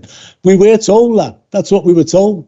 And when I reported in that, when we had a look at it, in fact, it was a fallacy. We could not pay at that time, at that cost. We could not have achieved what we were hoping to achieve in the terms of a new leisure campus for 15 million quid. Couldn't do it. It's 26 million quid. And as I also pointed out when I was introducing the report, we're now looking at today's prices of about 40 million. So if we're looking at it from a point of view of, delivering on our strategies, is giving access to the leisure centres within the communities that they seek to serve. If we look about delivering the climate change strategy, then there is absolutely nothing not to like in this paper. I agree with Councillor Smith, is that I look forward to bringing forward further reports in May, which will detail what we are seeking to achieve. Now, in terms of the technical question that you asked, I just remind you that when we put the bid in, and it was remiss of me not to commend our officers for the excellent work that they've done in presenting the bid and also being successful with the bid on the decarbonisation. But in presenting that, we had to jump through hoops to meet all the requirements that laid down by the government before that they would award that grant. So those technical questions that have been asked by other members have all been answered when we presented the bid. But I understand in terms of the specific question that you've got. I mean, and you know, I'm not technical, but I am advised that it will be able to warm the pools, because and you know, and I hope that's correct, because I like a heated pool myself. Right, and I think that I've sort of thought to answer all the questions, and I'll just close by once again commending the report to council, and I hope it'll be adopted. Thank you, Mayor. Thank you, Councillor Titherington.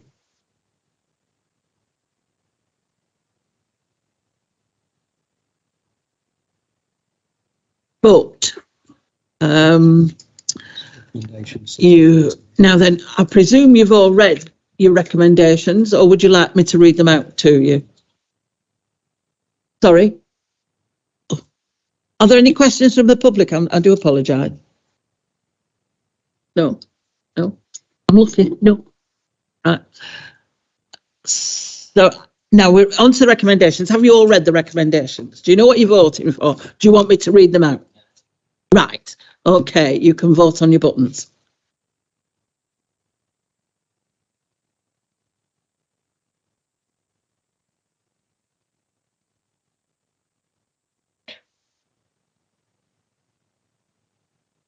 Don't agree. Don't agree. It's still vote for it. 12. Go. That's it. Everybody voted. That's been agreed. Yep. Thank you. Right. I look forward to being able to swim in all those swimming pools. I expect them all to have disabled access. For ladies, what can't do anything else, but what can swim. So I shall be keeping a very weathered eye on those. Right, item number 12, waste collection services. And this again is for decision. Can I ask the leader of the council? Sorry. Did you? Sorry. What? Yeah. I'm being pulled in two direct. Councillor of the leader of the council, Paul Foster, to present the report, please. Sorry. Yeah. Sorry. Sorry, Paul. It's just a reminder, members, that there's two reports on the agenda. One is confidential. We'll be trying to discuss as much as possible in part one above the line, but please be cautious with any comments you may have that relate to items contained in the second agenda paper. Thank you.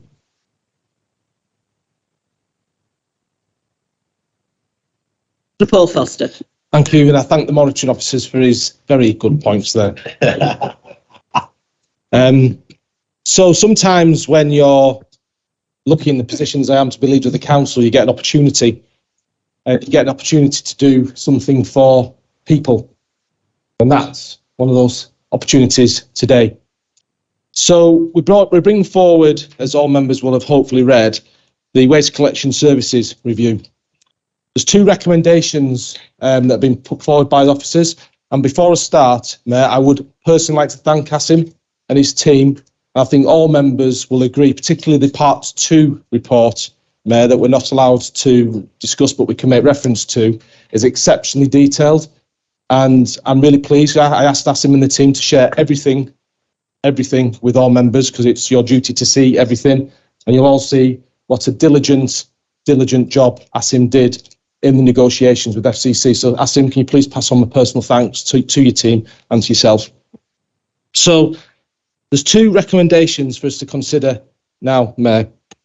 The first one is to either A, extend the existing outsourced waste collection contract with FCC Environment UK Limited for a further 3 + 4 year term and under new commercial terms, commencing on the 11th of June 2022. Or, Mayor, we insource all waste collection services to be operated directly by South Ribble Borough Council, commencing on the 11th of June 2022. It's my absolute pleasure to recommend to Council that we insource this service from the 11th of June 2022. Mayor, the guys, the team, the waste collection team, do a brilliant job for this borough. And I recall through the pandemic, they never missed one bin, they never missed one collection, and I never heard one complaint. They're an absolute credit to this borough. And, Mayor, they are really, really well respected and liked by every member of the community. They do an exceptionally important job. When Asim was presenting his papers to the Cabinet and we were looking at them, there's two things that stood out for me. The first one was that the collection service itself, as I say, is a good service. It works well. The residents like it. FCC should be commended for the service. This isn't about FCC. What also stood out to me was these people, some of them are paid the minimum wage, not even paid the living wage as a minimum. They get a 2% pension contribution, ladies and gentlemen, the legal minimum. In the local authority, we pay, I think it's 12.5% pension contribution as a minimum. And this council pays the living wage as a bare minimum. And anybody that works directly for this council or indirectly for this council will pay the living wage as a bare minimum and must, as far as I'm concerned, pay at least 12.5% pension contributions. When people do a hard day's work, they deserve the rewards that go with it. Our team in South Ribble is currently made up of 44 full-time equivalents. Believe it or not, we've got 10 staff who still work for an agency. Goodness knows how little they're being paid. Look at the proposals that are in front of us. I've never understood this deal. This council owns all the refuse trucks. We own them all. They're ours. We pay for them. They live down in our depot that we pay to maintain and heat and light. All the fuel that goes in those trucks is priced at our risk. Yet we pay the private sector to provide the operatives. The private sector that is always driven by one thing: profit. This isn't about profit. This is about doing the right thing about the people who we ask to work for us. And you'll never, ever, ever, ever convince me that the public sector cannot operate public services better than the private sector. Not now and then, always. The terms and conditions of employment for our team, when they're brought in-house, will be at the same level as every other member of South Ribble Borough Council. We've also got to consider the government, amongst many other things they're currently trying to do at the moment, are introducing significant changes to waste collection and disposal in the coming years. It is my view that the best way to deal and have the greatest flexibility with those proposals, and we haven't got a clue what they're going to be, to have our team in with us, helping us deliver those changes. And finally, I look, colleagues, at the risk. We should look at risk as councillors, shouldn't we? Every single element of risk associated with this contract, waste collection, sits with this council. Why on earth then would we outsource our team to the private sector to be paid the minimum wage, to get a 2% pension contribution, and to get sacked off if they go long-term sick? Nah, not for me. Therefore, one final thing. You'll note from the Chief Finance Officer has stated, of the two options that are proposed, if we do insource this service, not only do we give these people an opportunity of a decent wage for a decent job, we also save ourselves about £178,000 on the budget this year as well. I urge every single member of this council to bring the final piece of our estate, of our function that's in the private sector, back in-house and support these good people that do a wonderful job. I commend this recommendation.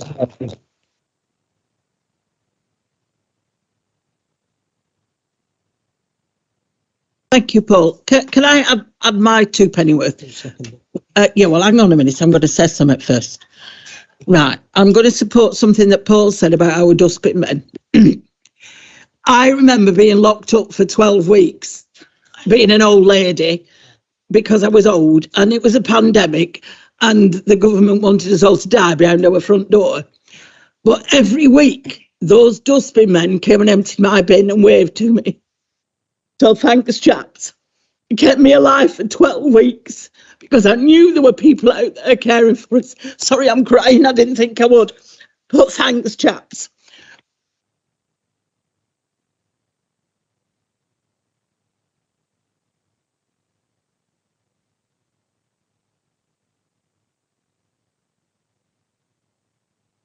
Dustbin men and women. I second that and reserve the right to speak later. Thank you, Mayor.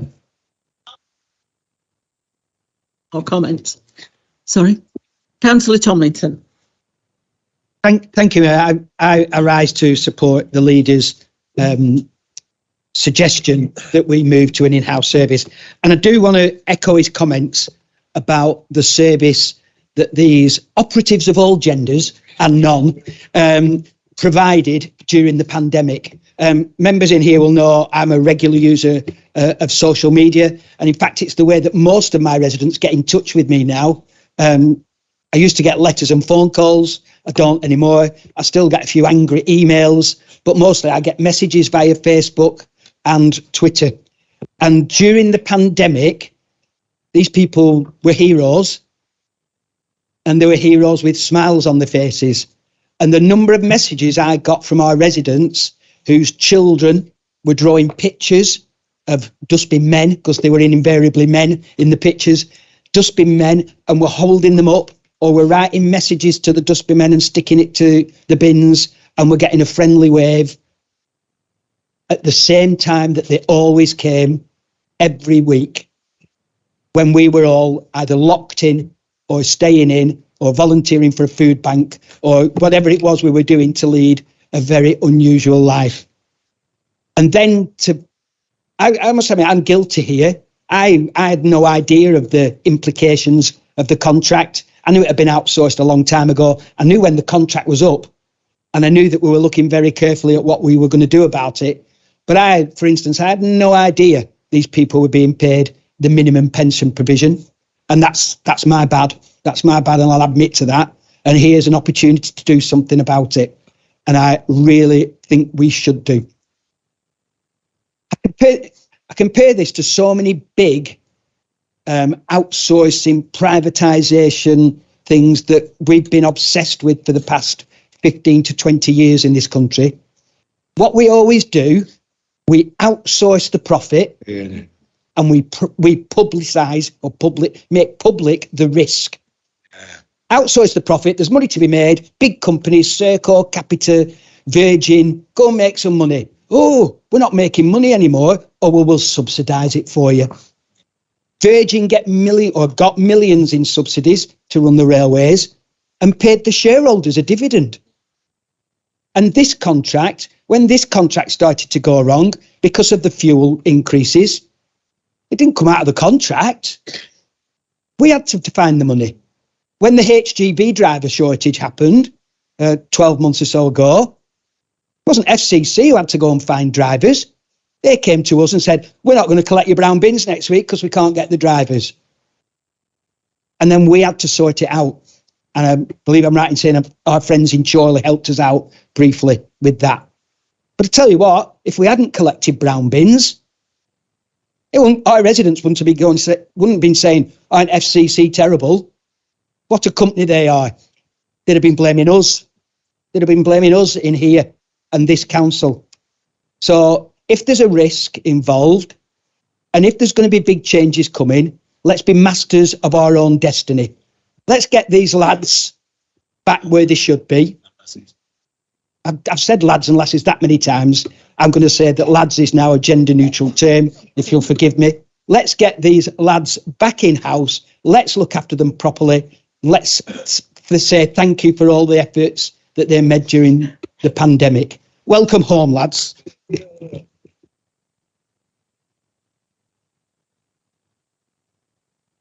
Councillor Bilinski.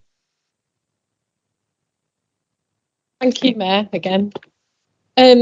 So this might be a bit repetitious, to be honest, but I am going to speak as a Cabinet Member for Community Wealth Building, because insourcing is significant to that. So I'd like to contribute to this debate in support of the Leader of the Council. In particular, I'd like to speak in respect of the community wealth building element of my portfolio. With community wealth building in mind, I'll take this opportunity again to argue, wherever possible, we should be retaining the local spending power of the council within the local vicinity, in line with our social value policies. We only need to look to insourcing of leisure, which hasn't only provided huge savings to the council and the taxpayer, but massively improved the terms and conditions for staff, including pension contributions. All of this should be easily measurable under our social value policy in terms of wealth building and retention for the local community benefit into the future. I always argue we need evidence-based policy making, which is sometimes difficult if there has been no precedent set. However, the brave decision to insource leisure has led to an evidence-based decision for insourcing our waste contract. In the same vein, we have the private sector contractor running one of our services for profit. The current company, although admittedly running a good service, was not paying our neighbours and friends who work for the service a real living wage, while also contributing a pitiful amount to pension. It's evident from this report that we'll be able to improve all the working terms and conditions, as well as save money, importantly paying the real living wage. As the leader said, I'm just going to reiterate, as it stands, 2/3 of the risk associated with the current waste contract sit with South Ribble anyway. The vehicles, the depot, are all owned by the council, and as we saw with the HGV driver shortages, South Ribble was called in for contingencies.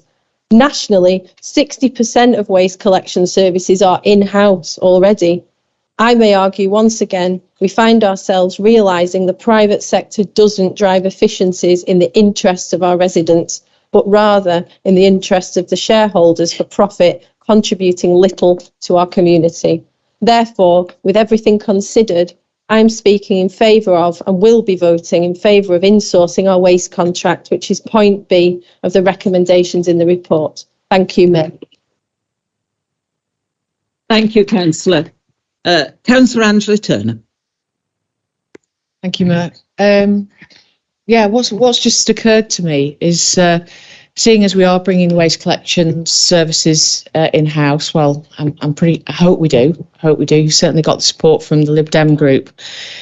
I would like the Cabinet member to take the opportunity to look at the recruitment of staff in the waste disposal services, because I haven't actually, jokes aside, seen many female members in that team. And I don't know what the percentage split is. Yeah, okay.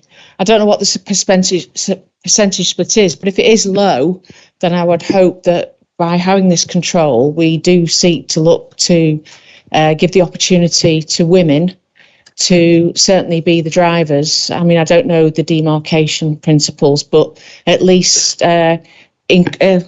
level up the gender of the teams.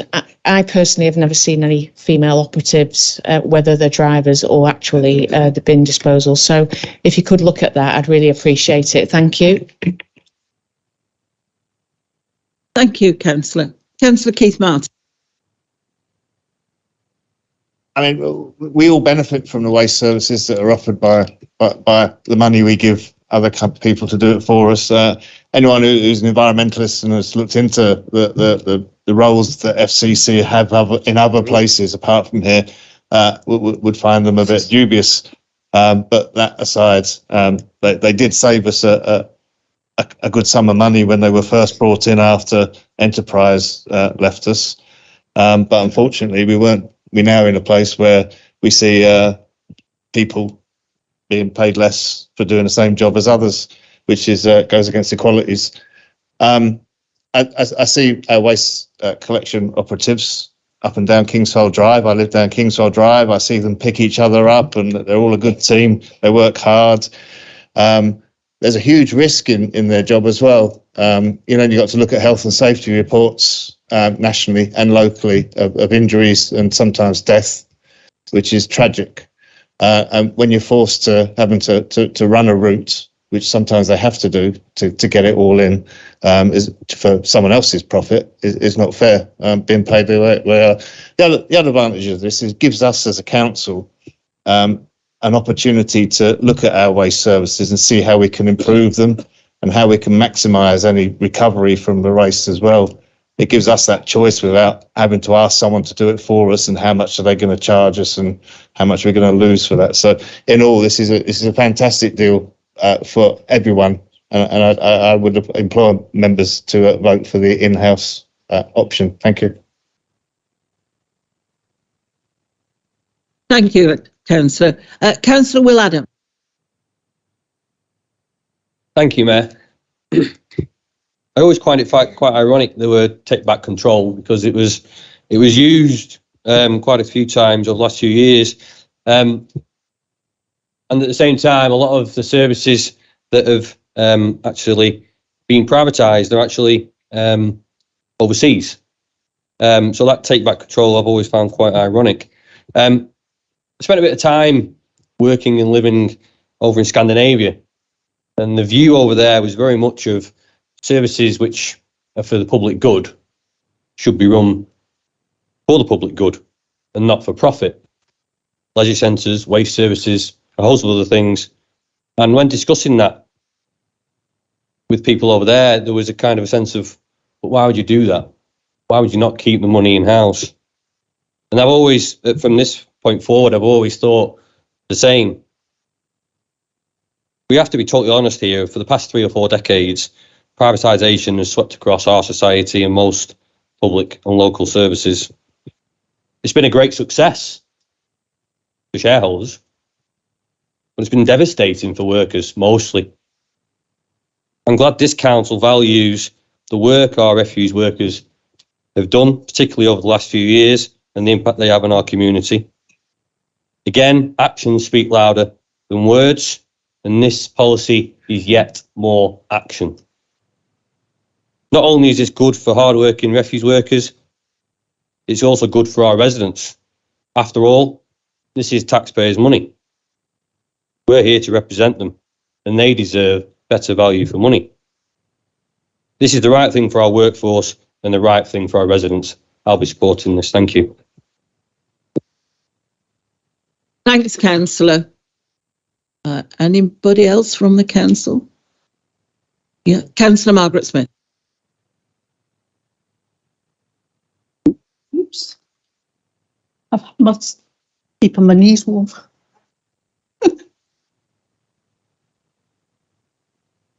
Thank you, Mayor. Yes, I've read this report, well, both of the reports, with great interest.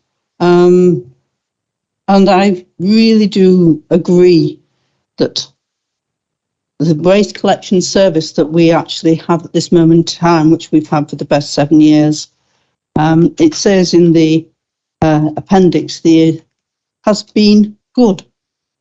But to be quite honest, I think it's been more than good.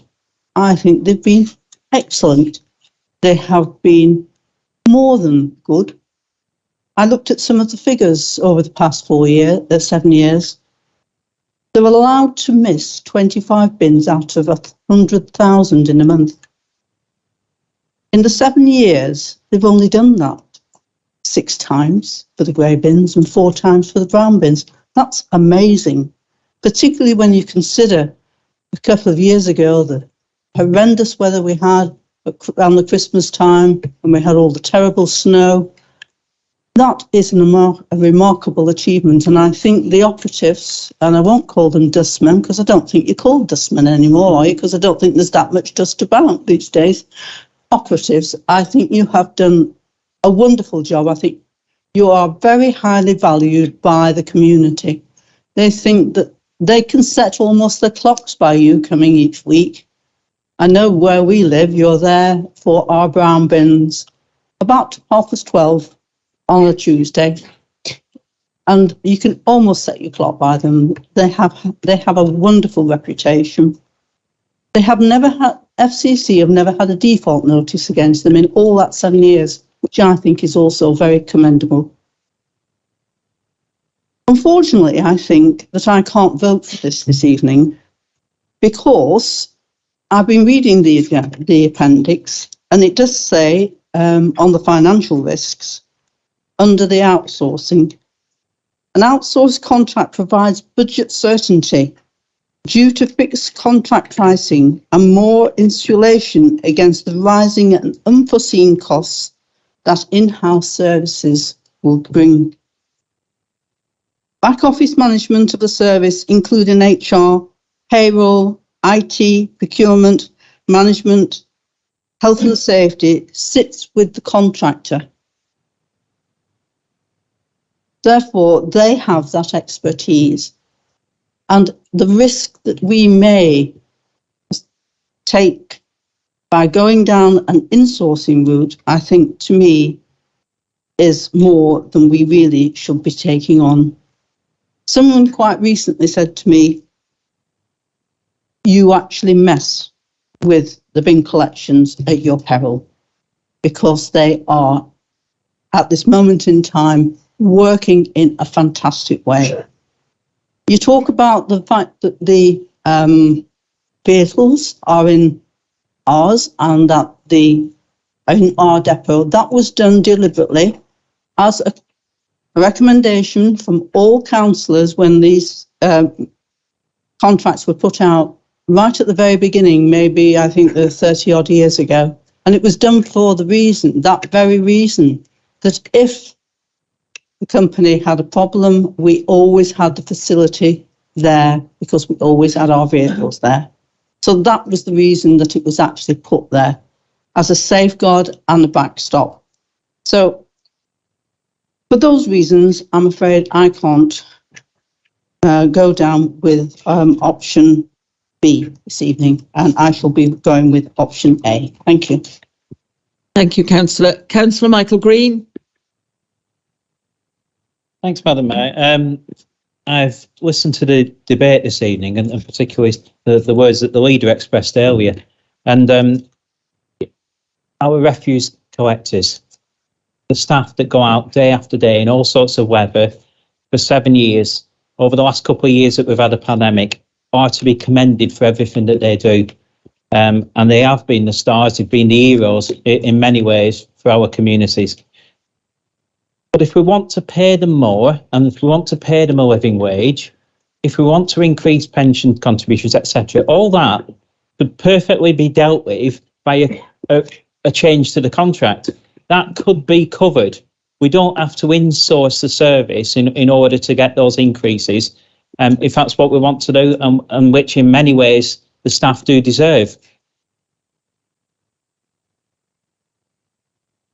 I'm agreeing with you, Councillor Foster, on that point. I just don't necessarily agree with the way of going about it.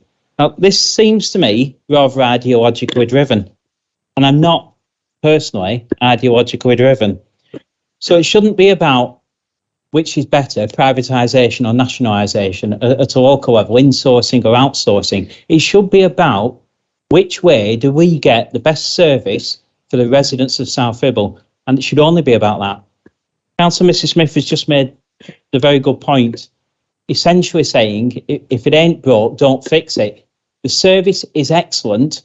They've got a tremendous record, and I think we'd all agree across the council chamber that service over 7 years has been excellent, provided by FCC.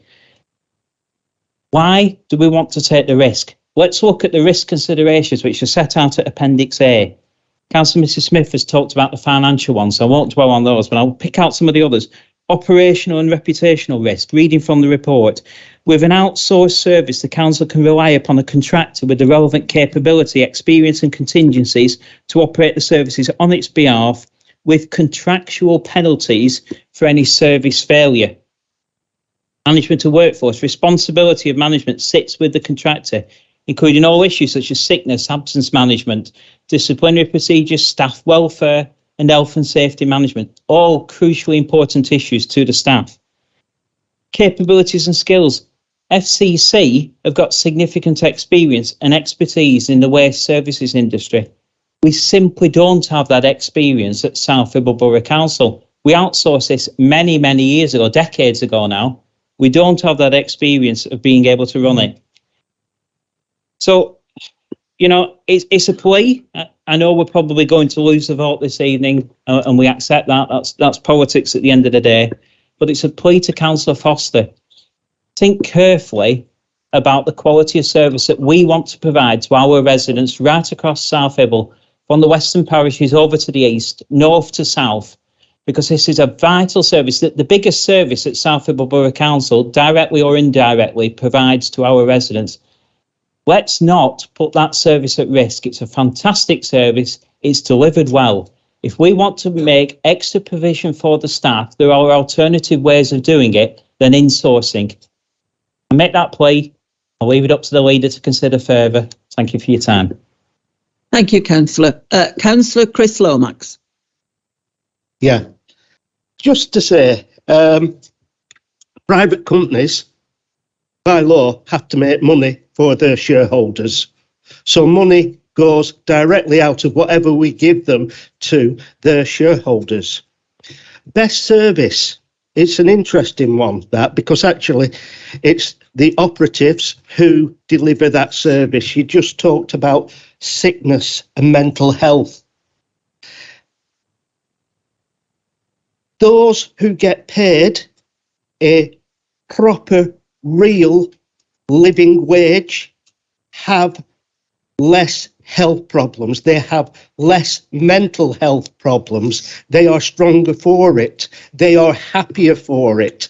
It makes no sense to me whatsoever to pay anyone a minimum living wage, apart from they can get away with it for their own profits. Now, it was rightly said that during the pandemic, people started drawing pictures and putting them on the bins. My daughter, who is over 30 now, did a drawing and put it on the bin just to say thank you, and she made sure it was there. And she still gives chocolates to the operative. She leaves them on the... Oh, not more. Yes, she does. She leaves it on the bin. If I'd have known that they were being paid the minimum wage that people could get away with, I'd have also told her to put a note in with those chocolates of how to contact a food bank, because there is more in work claiming benefits than there are out of work claiming benefits. And I want the people of South Ribble to give our full support to the bin operatives. They deserve it. They will give us the service and they will be better for it. Thank you. Thank you, Councillor. Yeah, thank you, Mayor.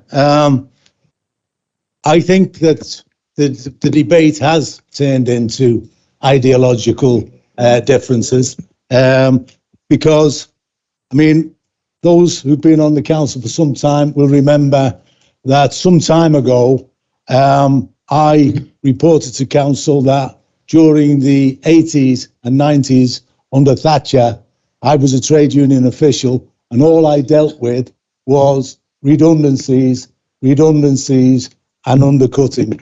And I dealt with what they called compulsive competitive tendering. And you know what that meant? You had to go out to the private sector. And the private sector invariably won the contract. Do you know why? Because they didn't pay pensions, because they paid the minimum wage, they paid as least that they could get away with. And, you know, Councillor Will Adams, I bet you can see the results of that, when you look at the cleaners and the outsourcing that's taken place in the NHS and what happened with local authorities. And to be honest with you, we're dealing with that at the moment.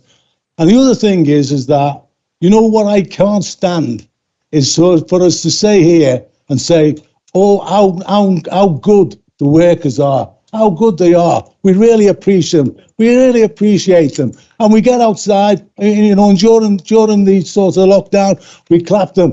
And then when they all go back and we get in and we want a pay rise, oh, well, you know, there's not that much money about really. So I appreciate everything you do, but get on with it. So that's it. So what we're talking about here, and I don't agree. I don't agree with you. Well, and I don't agree with in the report where it says is that there are risks. There are any more risks if we take it in-house than if we privatise it, because that's not the case. Because if you look at it, and you look at it closely, when the going gets tough in the private sector, as Councillor Tomlinson has said, what do? They come to the authority to bail them out. Yeah. And that will happen, and it happens all the time, and it's on record, and it always does, and it always will. So what are we doing by taking it back in-house? First of all, we are paying proper wages. Secondly, we are appreciating the work that is being carried out and that has been carried out. And I don't agree that workers who are treated properly and are treated fairly and do have proper terms and conditions, that they then take advantage of it. What they do, they appreciate it. If you give them more responsibility, they will take that responsibility. So what will you get by paying a proper wage, by being a proper employer? Then you will get a stronger and a more efficient workforce. I honestly believe that, and that's one of the reasons why we should be taking this back. We should be taking it back in house, because I mean, we can talk about the ideology. I mean, and I think that, you know, members of this group have referred to the fact is that, you know, the private sector, and contractors, they don't run operations for the goodness of their heart. They don't do that. So they have to build in a profit. They have to build in a profit margin. And in these reports, we don't see that profit margin. We don't see it. They won't tell us, because they won't tell us. But as far as we're concerned, what our profit margin is one, we're valuing our employees, we're valuing our residents, and we're delivering the service. And I firmly believe that that's the right way to go, and that's why I will be supporting the option put forward by the leader. Thank you, Chair.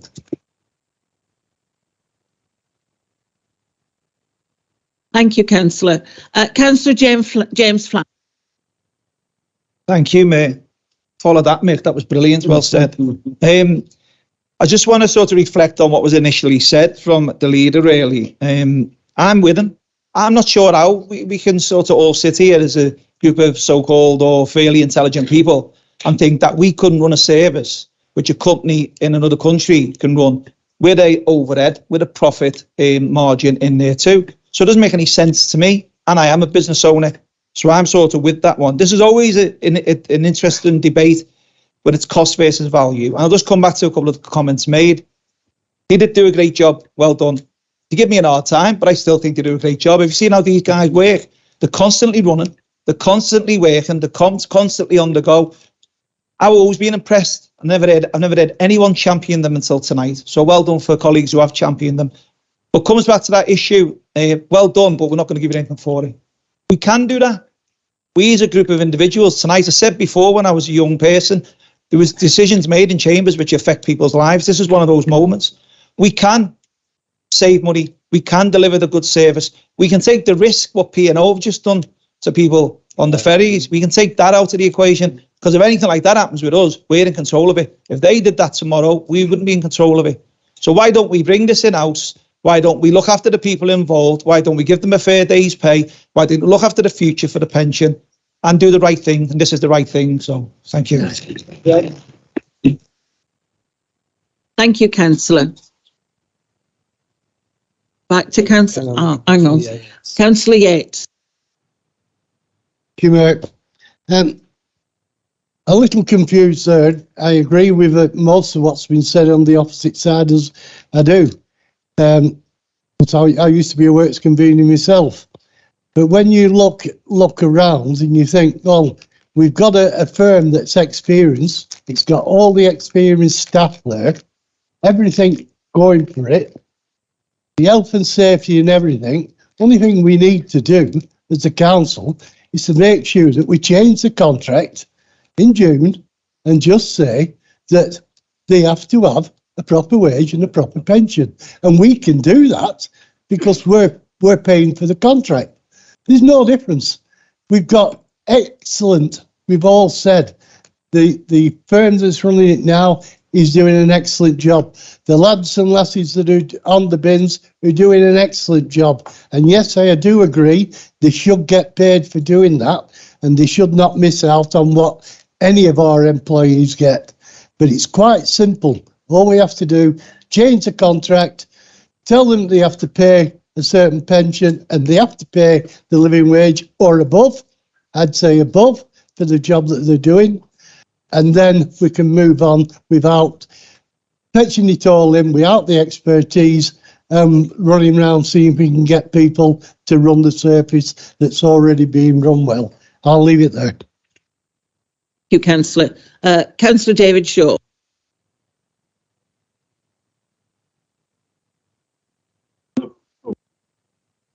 Don't quite know why that's doing that there. I do apologise.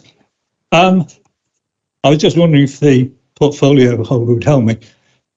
A couple of people have mentioned that perhaps all we really need to do is to keep it outhoused, but increase the wages and increase the pension.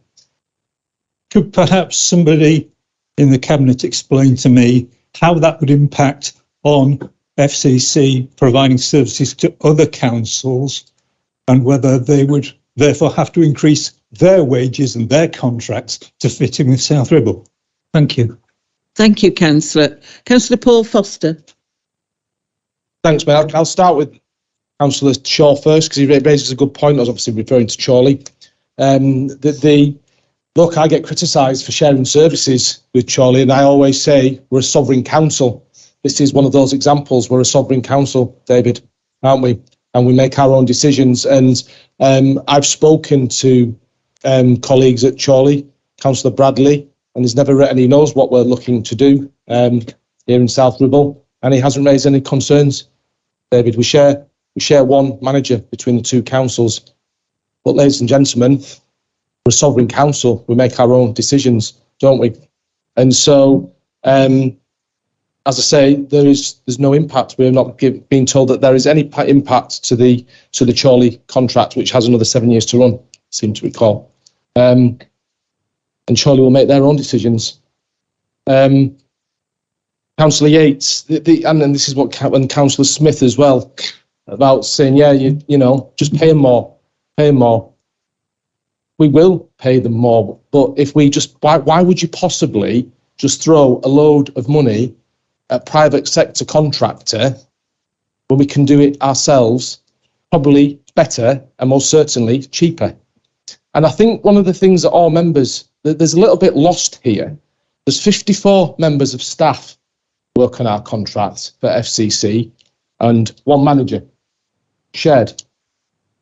All 54 members of staff, colleagues, are coming to work for us. We are retaining all that expertise internally.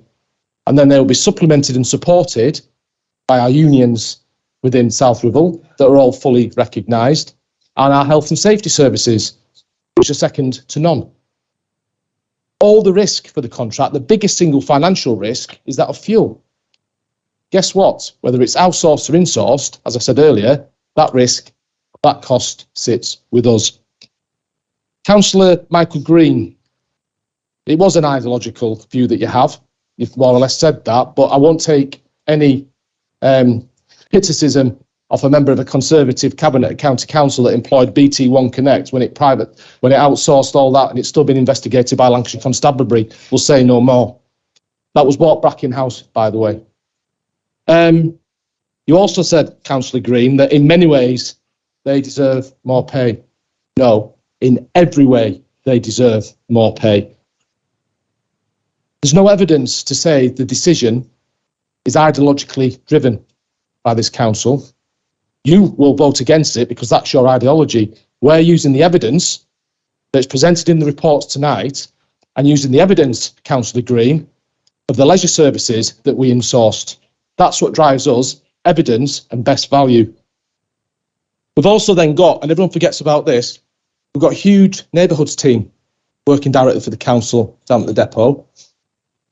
And when these guys are insourced, working with new colleagues, our neighbourhood teams will happily provide any resilience that this team needs to support themselves through difficult or challenging times that they may have, that they've not been able to provide while they've been working for FCC. Sorry. I can see, looking at the faces, some of the members of the Conservative group, that you're not comfortable with the whip. I can see in your faces that you're not comfortable with the whip about not supporting this recommendation to bring these people in-house. Sometimes you need to ignore the whip and do what this says and do the right thing. And I commend this to each and every member of this council. Let's do this. Thank you.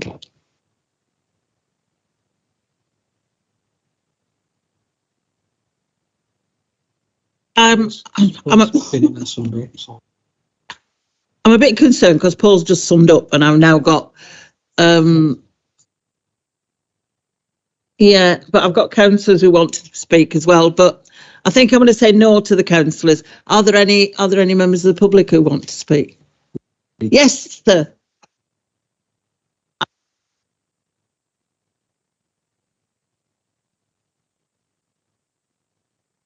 Yeah, my name's Dale Ollier and I'm here to represent Unison Public Sector Trade Union, recognised by South Ribble Borough Council. And we have members who work for FCC currently, and we're here to represent those members, some of whom are here with us this evening to listen to the debate and to witness the important decision that's going to be made by the council this evening. The point that I want to stress is that there is a risk that hasn't been discussed tonight, and that is the risk of retaining these important staff. And repetitious as the thanks and congratulations may have been, they are welcome because these staff don't hear it as often as they should. The service is great, and we've heard how if the service is brought in-house, these staff will transfer and they'll be inherited by the council. So the same people who are delivering this excellent service will be employed directly by the council, and I've no doubt will continue to deliver an excellent service. But I've been speaking to these individuals for several weeks and months now in anticipation to the end of the contract. And in doing so, I've done some research on FCC and their publicly available accounts. Anyone can access that information. I don't intend to bore people with the detail tonight, but this publicly available information, and it will state the revenue, the operating profit, the pre-tax profits that company enjoys. And it also gives the number of employees so that you can even break it down to the implied profit per member of staff that delivers a service in this local area. And we've seen and heard in the public domain already that company wishes to increase the cost to this council of continuing to deliver that service if the contract is extended. Of course, there are options available to the council that would allow you to improve the paying conditions of these workers if they remained out in the private sector. But there are some important benefits that are not so easy to achieve, and some of these are actually the most important benefits that those members have raised with us directly, such as the pension. A direct benefit pension scheme such as the LGPS. We're not just talking here about the contributions made by the employer. Of course, FCC could in some way be invited to, encouraged or required to increase the contributions to the pension scheme. But what they couldn't do is offer our members the same pension benefits that the rest of the council employees enjoy. Those benefits that would deliver a defined benefit at the end of their working lives that would allow them to plan their later life and make sure they have financial security not only for themselves but of course their families and any dependents. And the risk that I want to highlight to councillors this evening is that many of the people that I've spoken to, including in the last week, are considering leaving this service. Those same people who are talking about delivering and being proud of delivering the service during the pandemic and have enjoyed their work with FCC on behalf of the residents of this borough, are talking about leaving this service. And actually, many of them have said very explicitly that the decision that's made here tonight will influence that decision as to whether they stay or whether they go. And staff retention is clearly a risk in a number of sectors now, and waste being one of the most important ones. And I think that's a risk that can't be understated. Everyone here tonight knows we're in a cost of living crisis. Everyone here knows that the labour market is particularly competitive in areas where we have labour shortages. And that is a real risk. There's 54 individuals who everyone has congratulated and thanked tonight. Many of those are considering leaving that service to go elsewhere. And the decision that's made here tonight will influence that decision for some of those members of staff. So I can only implore councillors to think long and hard about the people who are actually delivering the public service when they make the decision tonight. We do call on the council to insource this service and make sure that the public money that the council has to deliver this service actually ends up in the pockets of those who are actually providing that service to members of the public. Thank you for the opportunity to speak. Thank you very much. And there was somebody over here, wasn't there? I work at Moss Side Depot. I'm a team operative for South Ribble. I work across from these guys. Now, a lot here is saying what a great service they've had. But what you don't understand is the turnover of staff they've had as well over the 7 years. They've left. They've got a lot of agency staff on now, 3 of them heavy goods. And they do not want a permanent contract at FCC because they can earn more money being agency. So how do you think this service is going to run if it's left outside? That's all I've got to say. Thank you. Thank you very much. Thank you. Thank you. Is there anybody else? Oh, right. Thank you. You just introduce yourself, please. I will. My name's Deborah Ashton, and I'm going to wear 2 hats in the few words I'm going to say. One is as a member of the public and a local resident, and the other is as a former local authority officer. So just starting off as a member of the public, and can I add my thanks to I'm not sure whether any of these people who are actually here have emptied my bins, but the hard work that they do, and especially during the pandemic. Speaking as a member of the public, I was really pleased to see that the proposal will generate some financial savings and help keep my council tax and that of my friends and neighbours down. And also that the report is suggesting that there may well be opportunities for flexibility in the future by bringing the service in-house, so that there may be other opportunities to generate efficiency savings going forward. Just turning to putting my former local authority officer hat on, and it wasn't this authority that I worked for. Like Councillor Titherington, I was around in the days of compulsory competitive tendering, and there was an assumption that the private sector was better, cheaper and more efficient, and that the public sector were expensive, slow and inefficient. And there may well have been some truth on both sides. There probably was. But there have been many examples in the intervening years where the private sector have not lived up to those assumptions at all. And that assumption was actually quite insulting to local authority officers at the time. Many of us worked in the public sector because we had a strong public sector ethos. and to be, and also, you know, I like knowledge now, you know, we had good terms and conditions working in the public sector. But it was actually, to feel that our work was being dismissed in this way was insulting. And it's been very dispiriting to see what's happened to quite a number of my friends and colleagues over the years, who have been outsourced and gone on TUPE transfers.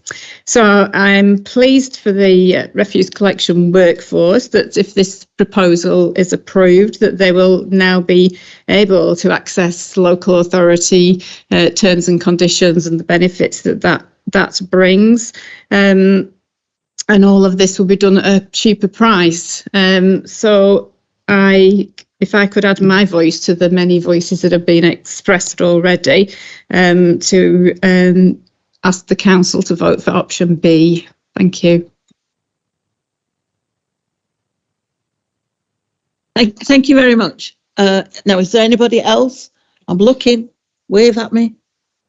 No. Can I say thank you very much, members of the public? It's not easy to stand up in this chamber and say anything. So thank you very much. Thank you for your input. Right. Are we on the vote, John? No. Yeah, are we on the vote? Yeah. Right.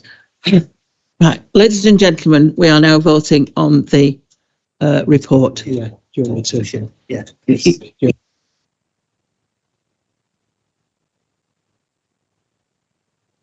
Okay, members, the proposal that was made from the floor from Councillor Foster is to use option B, which is to insource all waste collection services to be operated directly by South Ribble Borough Council, commencing on the 11th of June 2020.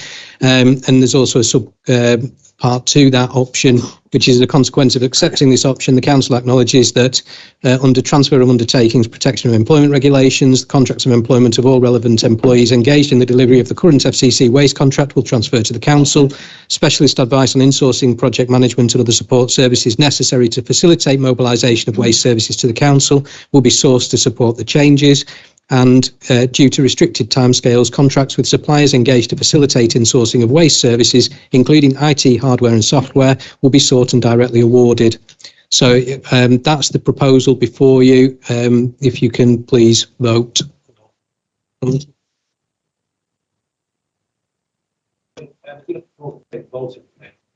you want a name vote? Name vote? That's fine. Yeah. Name vote. Right. Recorded on the system. Recorded on the system. Record on the system. Yeah. So you know to record it. Yeah. Yeah. And record it on the system. I know you need 5 members. I know it's recorded on.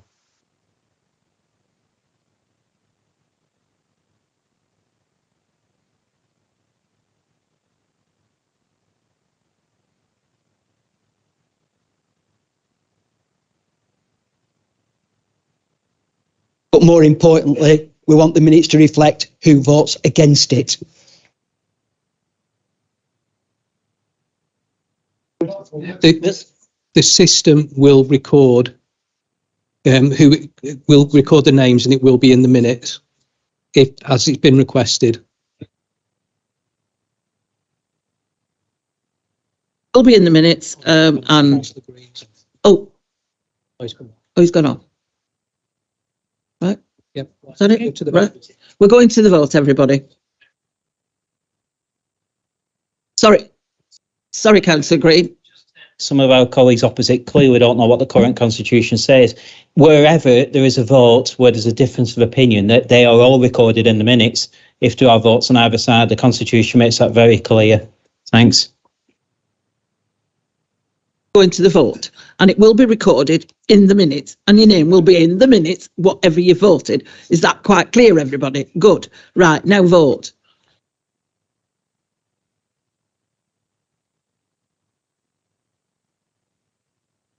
What have I got? Where's he up? Where's Keith want to come? Is this going? We're doing here.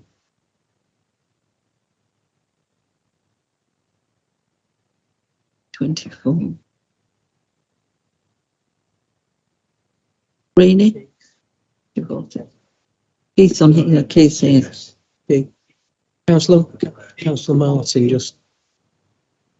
is it? I can't see it. Oh, it's done. Okay, we're good. Is that it? It's passed? Okay, yeah. But it's passed 25 to 19. Right. Right, that's been passed 25 to 19.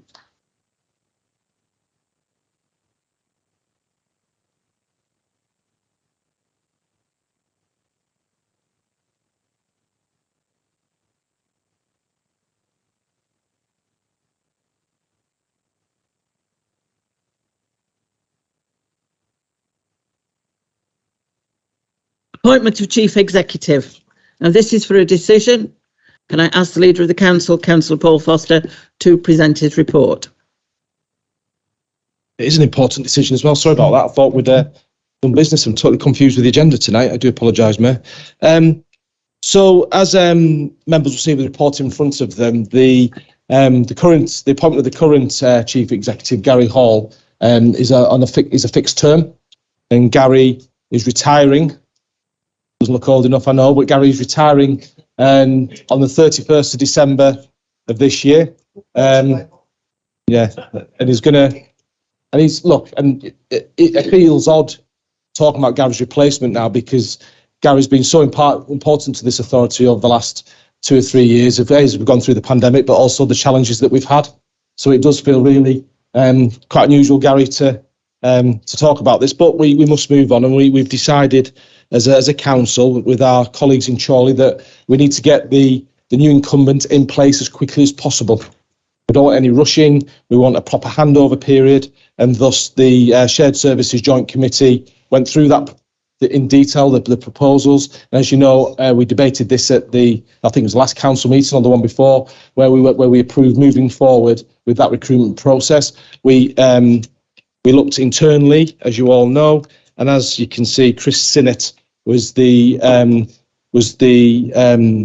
Deputy Chief Executive, who is being recommended by the Shared Services Committee, and it was unanimous to be the next Chief Executive of South Ribble Borough Council. There's detail in the report. Chris is an exceptional candidate,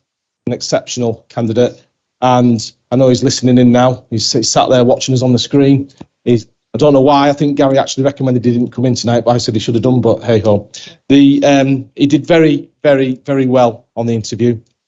All members agreed, all parties. And so it's my pleasure to recommend to Council that Mr. Chris Sinnott is appointed as Chief Executive of South Ribble Borough Council with effect from the 1st of January 2023. Thank you. Councillor.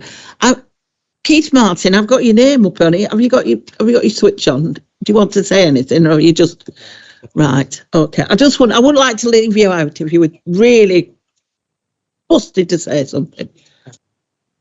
Councillor Tidrington, would you like to second that? I'll second that. Good. I'm so pleased. Well, it says here you were going to second it. So who am I to disobey the rules? Oh, I'm so pleased. Councillor David Shaw. Thank you, Mayor. Yes, I was quite happy to second this as well, but I think any of the members of the panel would, because it was a unanimous decision. If you look in the report, you'll see the other stakeholders, the staff panel, the leaders, a technical interview with another CEO, before the full appointments panel with presentation and interview questions, and all gave positive feedback. We've all decided that we agree that Chris should take over when Gary stands down, and I'm very happy that he should do so. Thank you. Thank you, Councillor. Right, does anybody want to make any comments or ask a question? No. No. No. Well.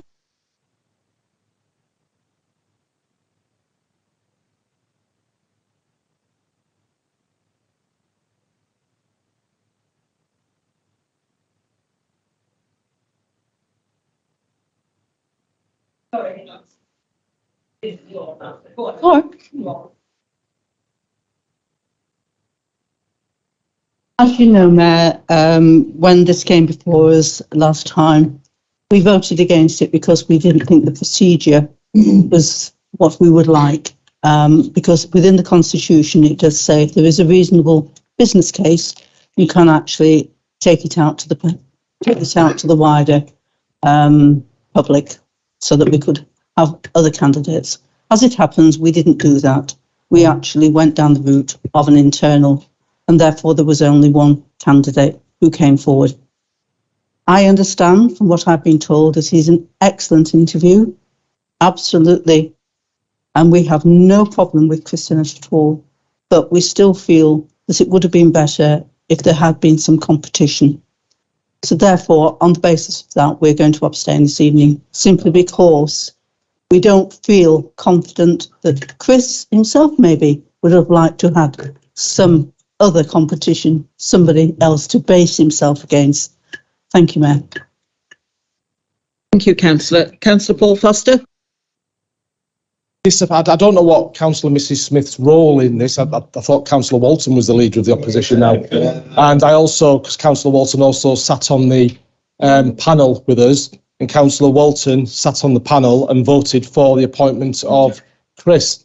And so I'm really I don't know what you weren't there, Councillor Mrs Smith, and if you were, you'd have understood what an exceptional candidate Mr Sinnott is, and this is really, really low level and really disappointing, but it is what it is, I suppose. You voted against the appointment of Mr Hall. Mr Hall has, I think, singularly been one of the best appointments we've ever made in this authority. So perhaps the fact that you aren't supporting Chris Sinnott is actually a good omen. Thank you, Mayor.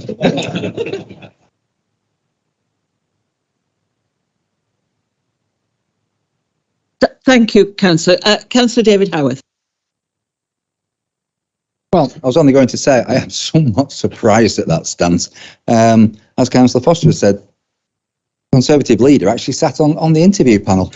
I didn't. I'm more than happy to take the recommendation and the feedback from our member who did sit on the interview panel. And if we're talking about records of employing people, I don't think yours is probably the best one, given that what we've been through recently. Thank you, Councillor.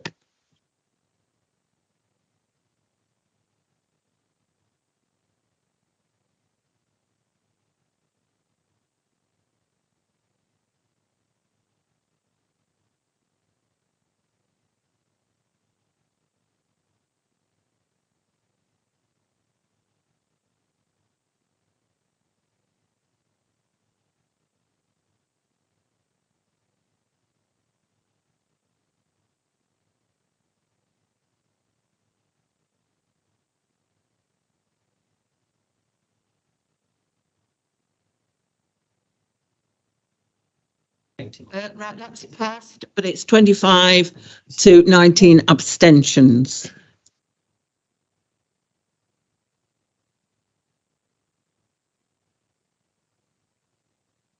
So I'm Dear Chris, everyone hates you. Yeah, dear Chris, everybody hates you. Nobody loves to think what it was. So, right, we'll now move on to item 14, the amendment to. Oh no, I've done that. Sorry, we've done that. Sorry, that my mistake. Already done that. 17 well. Yeah. Oh, you're taking it off, right? Okay. Right, we're on. Sorry, item 17. Questions to the Leader of the Council. Are there any questions for the Leader of the Council? Councillor Walton Harmon. Thank you, Mayor. Could the Leader kindly provide an update on correspondence he has had regarding the proposed crossing on Stanleyfield Lane in Farrington, which is urgently needed to safeguard the residents of Farrington East? Thank you. Councillor Damien Bretherton. At the last Cabinet meeting, I asked a question about the insulation that might be being done, or an update on the current insulation to the existing buildings, given that we were spending over £5 million on the decarbonisation, etc. And Councillor Foster commented that some information, excuse me, might be coming to the council, but I didn't see anything in the report, and I'm just wondering if it'll be coming at a different council. It's just information about any upgrades to the insulation. with regards to decarbonisation. Thank you. Thank you, Councillor. Councillor Karen Walton. Thank you, Mayor. At a recent scrutiny budget panel meeting and again at the council meeting on the 23rd of February, Councillor Matthew Tomlinson referred to a letter that this council had received from the Secretary of State, Michael Gove, that if council tax was not increased next year, we would be penalised as a council. I had requested on a number of occasions to see the letter and formally requested to see the letter at the council meeting in February. Councillor Foster spoke at the council meeting and we have checked the YouTube recording and I quote, "Any member not on cabinet who wished to see the letter from the Secretary of State, I am more than happy to share it with them." A request to see the letter was answered by Councillor Tomlinson on the 8th of April when he forwarded this document to me. The explanatory notes on core spending published on the 16th of December 2021 by the Department of Levelling Up Housing and Communities and sent to all local authorities with containing the standard jargon to outline the calculations of core spending powers. No letter from Michael Gove. It's not signed by him or anything. And I formally request that Councillor Foster and Councillor Matthew Tomlinson apologise to this council for misleading the council over this issue. Right, thank you, Councillor. Thank you, Mayor. I've been contacted by quite a few colleagues after the reintroduction of car parking charges for NHS staff. I'm aware that we have many NHS staff within our borough, and we also have Chorley and South Ribble Hospital as well. I'm asking the leader of this council to put maximum pressure on the government and the NHS organisation in Chorley and South Ribble about the need to accept the sacrifices that the NHS staff have made. And again, actions speak louder than words. NHS staff don't need applause, they don't need medals, they need support, and they need financially better terms and conditions. Thank you. Thank you, Councillor. Councillor Phil Smith. Mayor, a question to the leader, and this is with regard to the government's levelling up fund, and whether we've actually put a bid in to the £25 million available to South Ribble, and what that bid is and what it entails. Perhaps would the leader inform the council of that? Thank you. Thank you, Councillor. Councillor Foster, I think that's it for you. Want to be non-political, I promise not. So we'll start at the bottom upwards. The Levelling Up Fund, if you speak to your MP, that you've probably spoken to about this, Councillor Smith, wrote a letter to the Chief Exec and I, asking us to give her some ideas of what we could do in this borough for the Levelling Up Fund. Our response was, you should know, you're the MP. Maybe you could give us some ideas and we'll jointly put a bid in. Haven't had a response. The Chief Exec and I are currently looking at options within South Ribble for the Levelling Up Fund, but the critical problem we have, and this is what all members need to be aware of, is that we're category 3 in the pot. We stand very, very little chance of getting any Levelling Up funds into South Ribble, and that's the advice we're getting from government. There's category 1, category 2, category 3. The reason we are category 3 is that we've been awarded the £25 million Leyland Town Fund, which is through the Levelling Up as well, Phil. So we're currently looking at schemes. We've been speaking to Preston, the Councillor Flannery, who's just disappeared, just as I mentioned him, with the tram bridge, for example, because there could be a joint bid that we could look to do with Preston, perhaps, because, again, my view is if we can get this tram bridge back in use, that especially with the cricket ground at Farrington coming in, you're opening up all sorts of green link corridor. We're looking at that. We're looking at the schemes in Penwortham with the master plan. We're looking at schemes in Lostock Hall. We're looking across the board. There's no decision being made yet, Phil, because the problem we have is it will cost this council money to submit a bid as well. And so we need to take a view on if we've got little chance, and that's the government words, of being awarded Levelling Up money, then is it really in our taxpayers' benefits to spend cash to not get anything back from it? So we're looking at it, but the bid's not due until July, so there is a period of time where we can still look at it, and we'll sit down and talk. And if you can get Mrs. Fletcher to pop in and see us at some point, that would be really helpful, because she blocked me off the leader of the council, off her Facebook account for challenging her on what was said at the Leyland Hotel about the refugees. So little communication, unfortunately. NHS charges, Will, are abhorrent. The car park, it drives me mad. We're not even out of the pandemic yet, and the hospitals reintroduce the car parking charges. I find it's an absolute disgrace. And so, yes, we'll do everything we can as a local authority. We have members on the board of the at the trust as well, and we'll demand as best we can that the trust board listen and they stop these charges. No member of the NHS, no nurse, no doctor, no support staff should have to pay to go to work to save people's lives. I totally agree. Councillor Walton, really don't. If you just emailed me, I'd have sent you the letter myself. I've got it in here. The letter from Michael, well, just email me. I'd have sent you the email. I don't, there's a real non-issue here. And it's really quite low level. The letter from Michael Gove makes it clear that the local authorities are expected to raise their council tax base by the 1.99%. And that's what the government then base the funding of local authorities on that.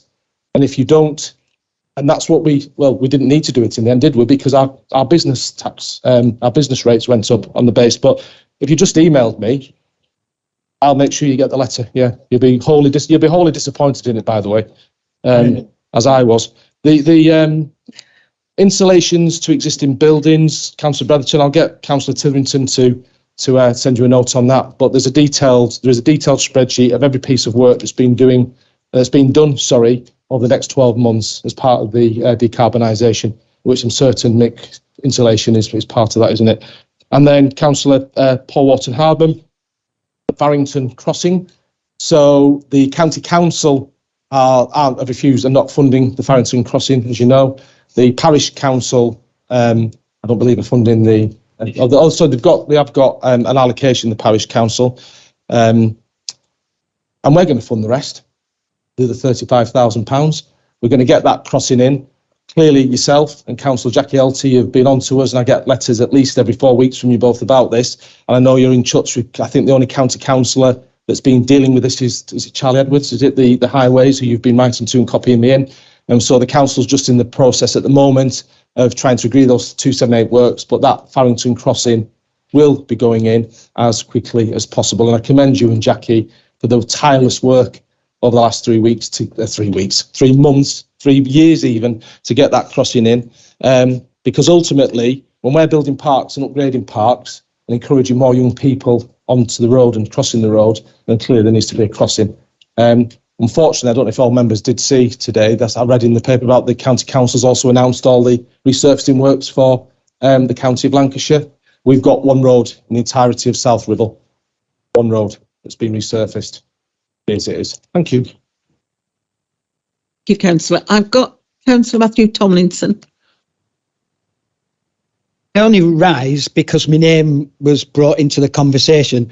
And so I did supply the quote from the advice note from the Department for Communities and Levelling Up, or whatever they're called. As far as I'm concerned, a document from that department comes from the Minister.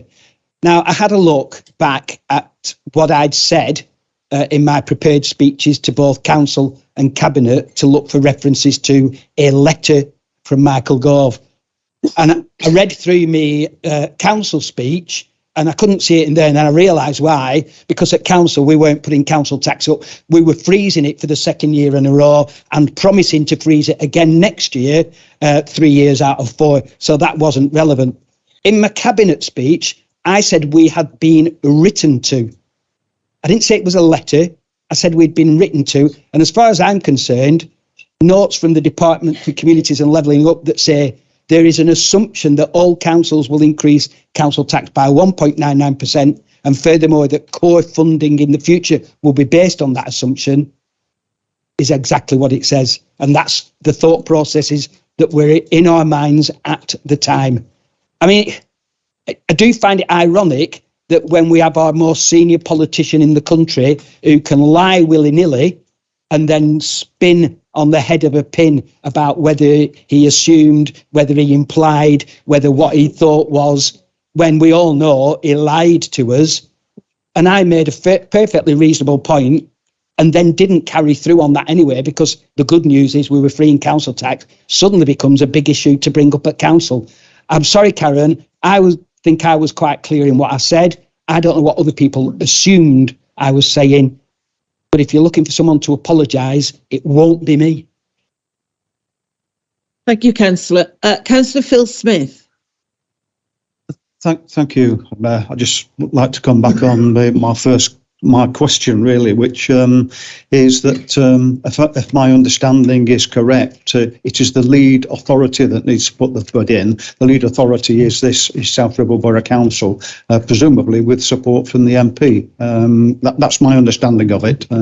But I'd sort of welcome some input into that if you want to talk about what it should be and what bid could go in. If you're quite happy to share that, that'd be very grateful. Thank you. Paul, do you want to come back on that? No? Okay. On my Billy do. Anybody else want to say anything whilst I'm giving everybody a chance? No? Right, thank you. Thank you, Paul. Questions to the rest of the Cabinet now. So, questions to Cabinet Member Health and Wellbeing, Councillor Mick Tidrington. Have we got any Councillor Stephen Thurlburn.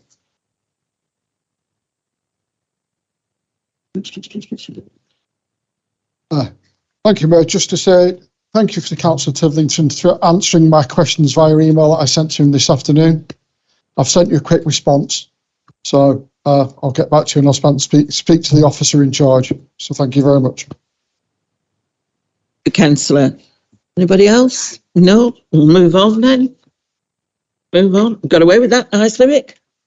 Right. Cabinet Member for Community Social Justice and Welfare Building, Councillor Aniela Bilinski-Gelder. Any questions? Councillor Margaret Smith. Thank you, Mayor. Some weeks ago, a resident contacted me as they were having difficulty contacting the gateway and inquiring about a problem. I asked him what his problem was, and I was informed that he wished to renew his direct debit for his brown bin waste collection. I informed him that he should not need to renew his direct debit. Ours is taken out every year and has been ever since the direct debit system started. And direct debits only finish when you cancel them. He informed me that this is not the case and that they have to renew their direct debit every year. I was therefore interested in the Cabinet report of the 23rd of March, item 4, it's number 36. Garden waste direct debit soft award or contract. I just wondered what that actually means. Will it actually mean that all residents now will have the ability to have a direct debit without every year having to renew them? And why has there been a problem with some people having to renew and others not? Thank you. Thank you, Councillor. Councillor Paul Wharton-Hardman.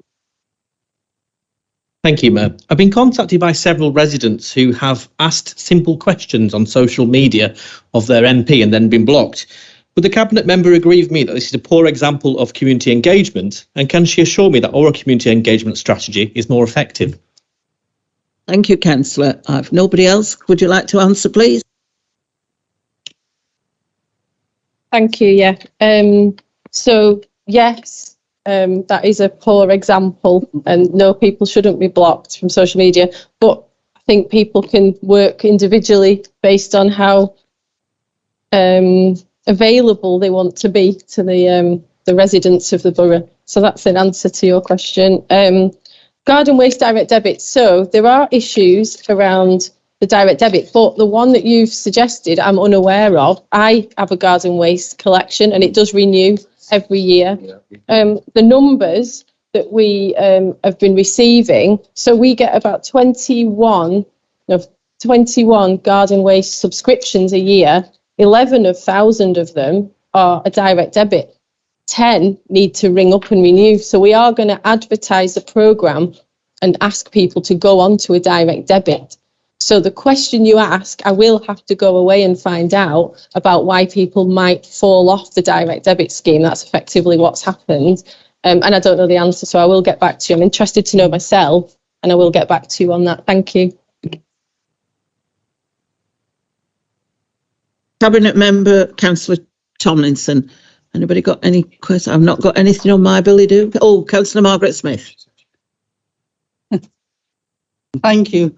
Councillor Tomlinson did rise at the beginning of the meeting and mentioned about the last council meeting on the 23rd of February, when Councillor Ogilvie asked a question regarding the review of facilities and building maintenance at the Civic Centre as presented to the Governance Committee on the 25th of January. As part of the reply, Councillor Tomlinson, as he quite rightly said, stated that there had been a problem with a report from 2016 and that report was actually suppressed. I checked on YouTube to make sure that I got what he said right, but he did say at that point that he'd seen it and he'd read it and it had been suppressed.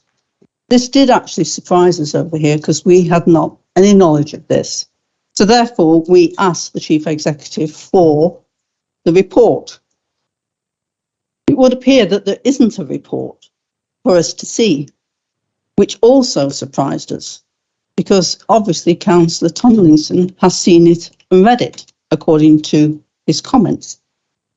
So could Councillor Tomlinson explain to me where this report is? Can I please have a copy of it?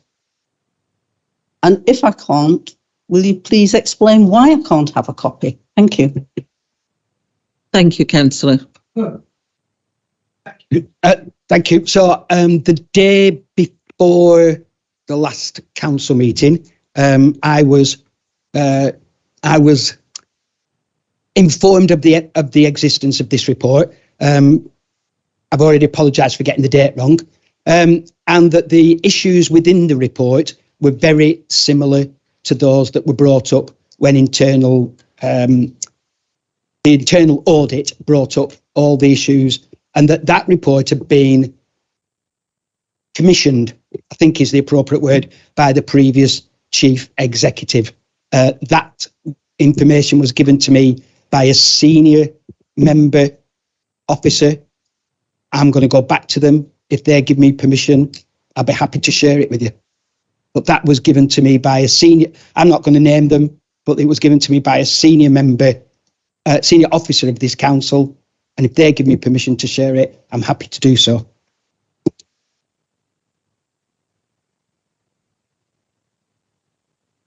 But could you also, when you're doing your investigation of it, find out who said it had been suppressed as well, please? And I'd like to know the answer to that as well. Thank you. Thank you, Councillor. I've not got anybody else there. Right, it's Councillor James Flannery. Planning, Business Support and Regeneration. Any questions for Councillor James Flannery? I think you're very unfair. He's only been on the job 2 days. Not fair. That's not fair. Look at this. I've got a queue. There's a queue. I'm very sorry, Jane. Bring them on. Bring them on. I've got Councillor Margaret Smith. Oh, well, you haven't turned your thing hasn't twirled off. It's gone now. I've got Michael Green.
Thank you, Councillor. James, when you answer that, will you repeat the question and then people at home will know what it was about?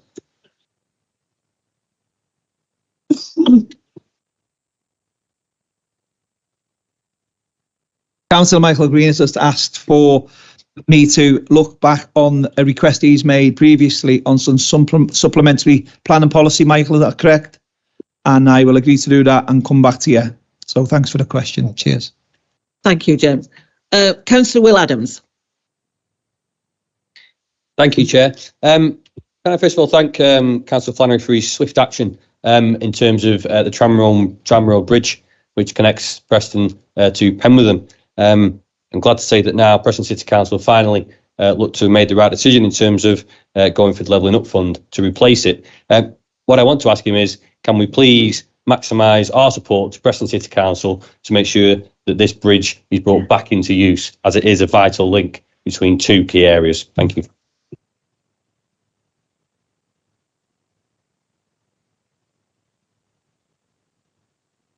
Have we got Caleb? Yeah, thanks, Mr. Mayor. I didn't really want to say anything, but when I saw Councillor Green's equipment not working, I thought, let me get in before him. I'd just like to congratulate Councillor Flannery, and I just hope, would he agree with me that you are going to be as good a cabinet member as your predecessor, Councillor Evans?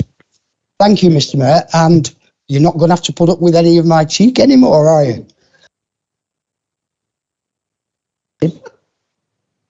Thank you, Mayor. Obviously, those of us who sit on the Climate Emergency Task Group understand that there's issues sometimes with planning when we want to try and go forward with trying to sort of evolve our plan and take it forward. And we would need the support of planning to do this. Just to give a very quick anecdotal scenario, is that I've built a shed out of recycled materials. I want to put an inverter in there and I want to charge a battery with a wind turbine this big. I can't have it because I'm not well off enough to have a property that's 100 metres square, which is the minimum requirement needed to fit any size wind turbine on any property. Thank you. You, Councillor. Councillor Flannery. Thank you, Mayor, and thanks everyone for your questions, and thanks for the warning. I appreciate it because I got none. First of all, regarding Councillor Adams and the tram bridge, so thanks for that, Will. Yeah, me and the leader have had early engagement regarding the tram bridge because it is a strategically important link in terms of the green links and for health and well-being of the residents of South Ribble, and obviously there is obviously the connection with Preston. So we will keep you briefed on that. So thanks for the question, and we do recognise its importance. Caleb, I'll do my best to be as good as Bill. Councillor Tomlinson, I'll do my best to be as good as Bill, but that's all I'll be able to promise you my best, if that's okay. And for Councillor Martin, I think he's raised a really important issue regarding planning, because what we're seeing for the people on the planning committee is developments which are coming and getting approved. And I think the last couple of occasions, Councillor Martin sort of made the point to me that if we're going to hit our net zero carbon targets, the new developments, we have to factor some of these issues in, or all of these issues in. So it's a really good point, and I will look to review that, Councillor Martin, and come back to you as well. So thanks everyone for your questions, and thanks for the welcome tonight. Appreciate it. Thank you. Thank you, Councillor Flannery. And now we go to the exclusion of the press and public. Do we need to? No. We're not doing the next bit. Well, it was the waste bit. Yeah, it was. Oh, right, we're not. Oh, we're not. You can all stop. Just let me get to the last page. You don't have to go yet. A minute. Well, let me get the last bit. Think about waste collection. Good. Here we are.